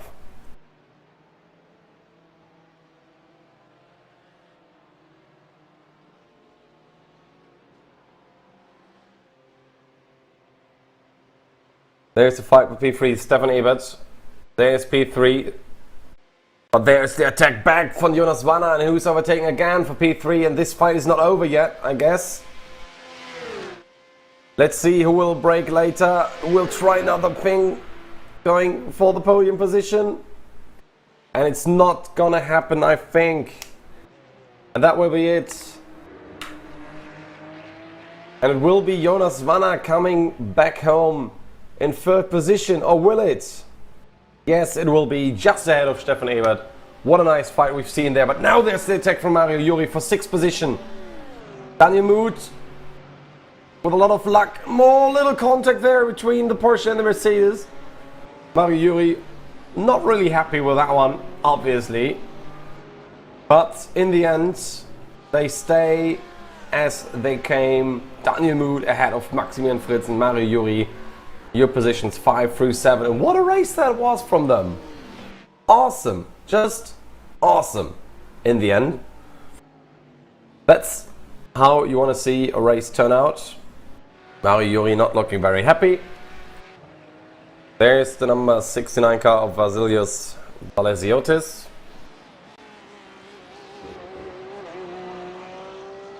And I think René Oosterkamp and Gregor Eid are still fighting.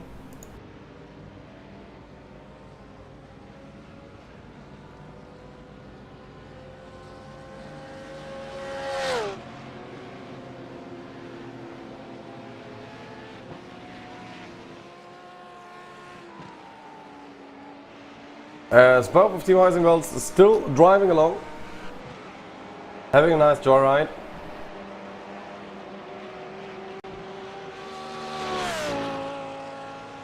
They also had a lovely race.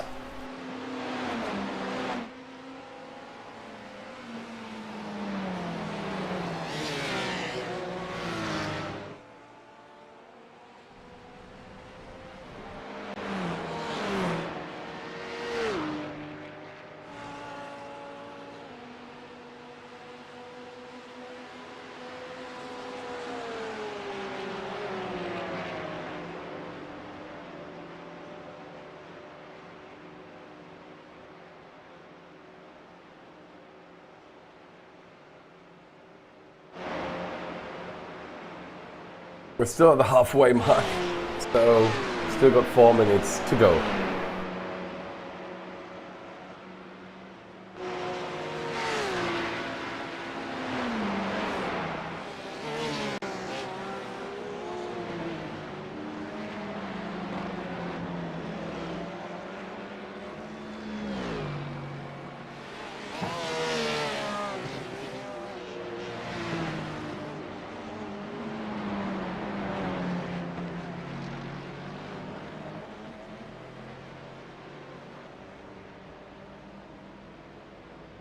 There he goes, Ireland swipes what's red, Ronnie Killian, 10th position.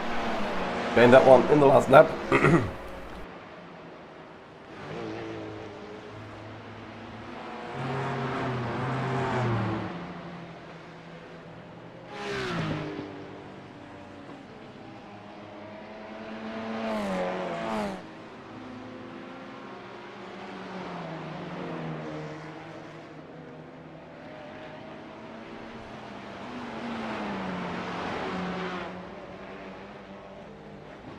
There come WNSE Motorsport in Zadramp in 8th position.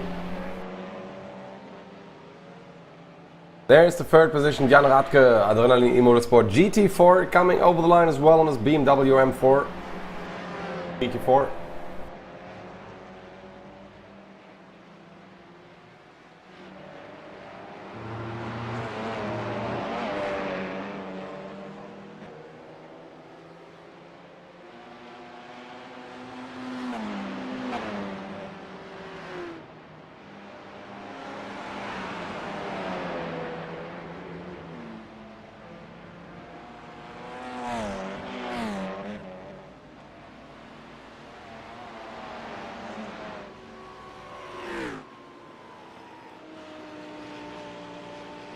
WS Racing Esports 4x2, Mark Danish, 6th over line in SP3T.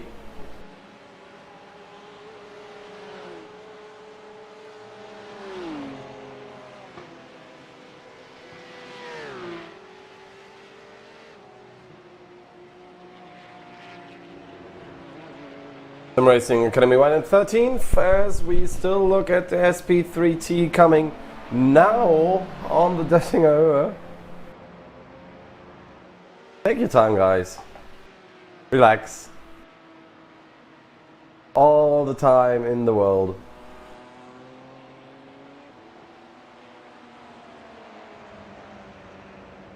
Take everything you need. German Sim Racing Purple comes over the line. Daniel Nolte driving this car. Oh, there might be the overtake now. Is it? I think there is the overtake from the 401 car. It's now going ahead. Wants to get some more points. Nicely executed. Well done. Also to Progressive Sim Racing Bravo coming in 16th. And there goes the 401.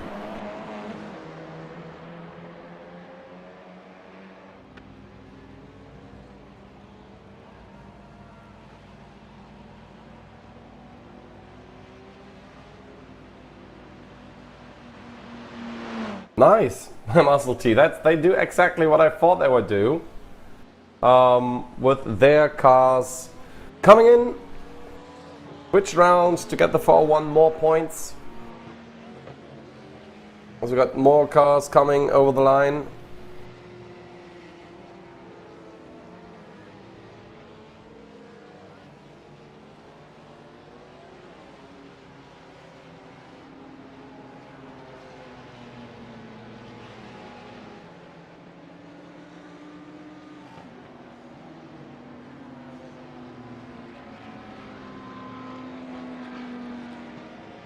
Well done to everyone who made it to the finish before we shortly go to our... And René Osterkamp won for the SP2, for the Cup 2 category, just ahead of course, our driver 205 Greg. It was a very close battle. We will have a replay up.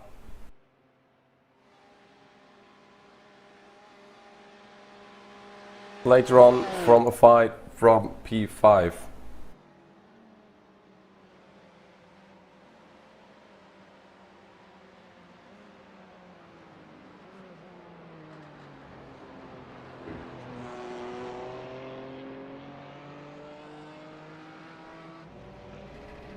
There comes Prolana E-Racing GT4 Sascha Landgraf over the line. As we will have another replay up from the fight for 5th position with Daniel Muth, Maximilian Fritz and Mario Juri on the Dettinger Höhe.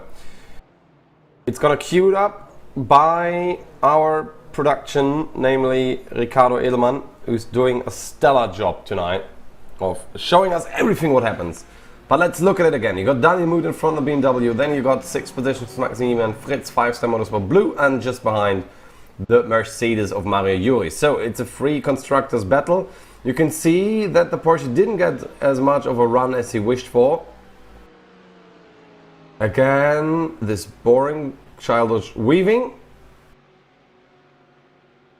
Then they see, oh, the BMW with another draft, a little bit of that BMW, the Mercedes. But I think they got a little bit of side draft even from the Porsche coming down. You can see how close that was to the last situation. Then they got the little contact that almost threw Mario Juri into the wall. But in my opinion, that was totally clean. That was totally fine. Mario Juri not being happy with it, but you know, he's a racing driver. He has emotions. Of course, he's not happy with it. He's a little bit angry. But that was a fight that I loved waiting for up to the last moment. Lucky for Daniel Muth that the Porsche didn't get the exit right. Very well done. Interesting race from all participants. I really liked it. So let's then look at the unofficial race results. It's Urano Esports Hawaii in front of Team Hoising World #1, Adrenaline E Motorsport #1. Then on 4th, it's Phoenix Racing Esports DNLS, Raceline Sim Sports on 5th, 5-star Motorsports Blue on 6th. Sim Racing Academy Black on 7th, Iron Vision STS on 8th for the 69 Porsche. WS Racing Esports 118 on 9th, I Love Ruiz Wipe Sports Red in the 10th position. They had 3 drivers as they needed to. Brun was in there as well. I didn't know if he was actually driving. Might be possible, but it's nice to see that we got actually in the top 10 a lot of constructors in here. I think it's all of them. It's apart from the Audi, which we are not driving at the moment. Or no one is. Then from the P11 through to P20, it's going to be interesting as well because there's T3 Sports Alpha in the Lamborghini. You will shortly see that on your screen as well. As soon as the Germans get through the top 10, which are Daniel Hahn and Jörg Hennig, currently on there.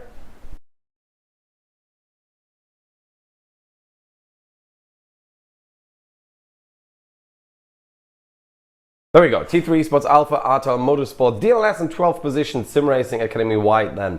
In 13th, German Sim Racing in 14th, Epic Sim Racing in 15th, a Progressive Sim Racing car again on 16th, WS Racing Esports in 17th, Piranha following on 18th, Phoenix Racing Esports DNLS, the second entry on 19th, and another I Love Rewipe Sports car is placed on P20. Already one lap down, but I do think they drove all the way to the end. Yes, they did.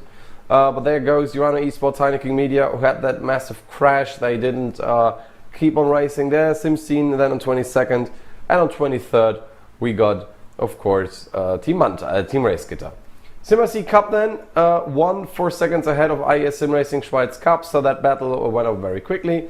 One lap down, T3 Esports Beta, DE Sim Sport Cup 2 on 3 and 4. Wolf Motorsport Sim Racing followed by WS Racing Esports, Race Tech Performance being WNS Motorsport, the MST Knetzgau on P9, and then Pro Dyna EU Racing on P10. Don't forget MST Knetzgau EV, they started actually from the pit lane, so that was a nice race for them. P11 through to P14, they didn't finish the race. That was Race Tech Performance Green, Impulse Racing, which we've seen the crash happening, Sim Racing Academy Red, and, well, for whatever reason, there was another entry of Sim Racing Academy Red. I think that wasn't supposed to happen. But in the GT4, in the SP10 class, we got DE Sim Sport SP10 with 8 seconds ahead of SimScene Racing and Adrenaline Motorsport. That's the top 3. Kevin Racing Iron Vision SCS, not that lucky this time by 4th position. ProDyna E-Racing GT4 then on 5th. Ring Fit Sim Racing. Great recovery drive on P6. Schumann Motorsport GT4, Pancrate and Schumann. A little bit struck by, well, bad luck today. 7th position only for them. EPS Rennsport Esports then on 8th. And last but not least, Team Race Gitter with Mante, as I already mentioned, in 9th position, which was very unfortunate for them to give up all the way already. Team Heusingwelds 4-1 wins with Marcel T only. In the Audi, ahead of Team Heusingweld 4-4 with Schöttler and Kubini. They switched positions on the Döttinger Höhe just before the finish line. Impulse Racing 4-2, nice finish in 3rd position, getting some nice points. GT Tempo Racing on 4th, 1 lap down, as well as T3 Esports Delta and WS Racing Esports 4-2. 5-star Motorsport Black, the SP3T entry, as well as German Sim Racing Blue VVLN. Well, they did not finish this massive race night that we had tonight. I gotta say, the next race is going to happen on the 20th of August 2021. So it's a little bit longer of a wait before we then head to the monthly break in September, before we then have more races coming up in October. So that's going to be happening Friday the 20th, same time, same place. You're going to find us here on the VCO and VRS channels. And that has been it from my part. My name is Tobias Brockmann, and it has been a pleasure that all of you guys have been watching tonight. So, see you around.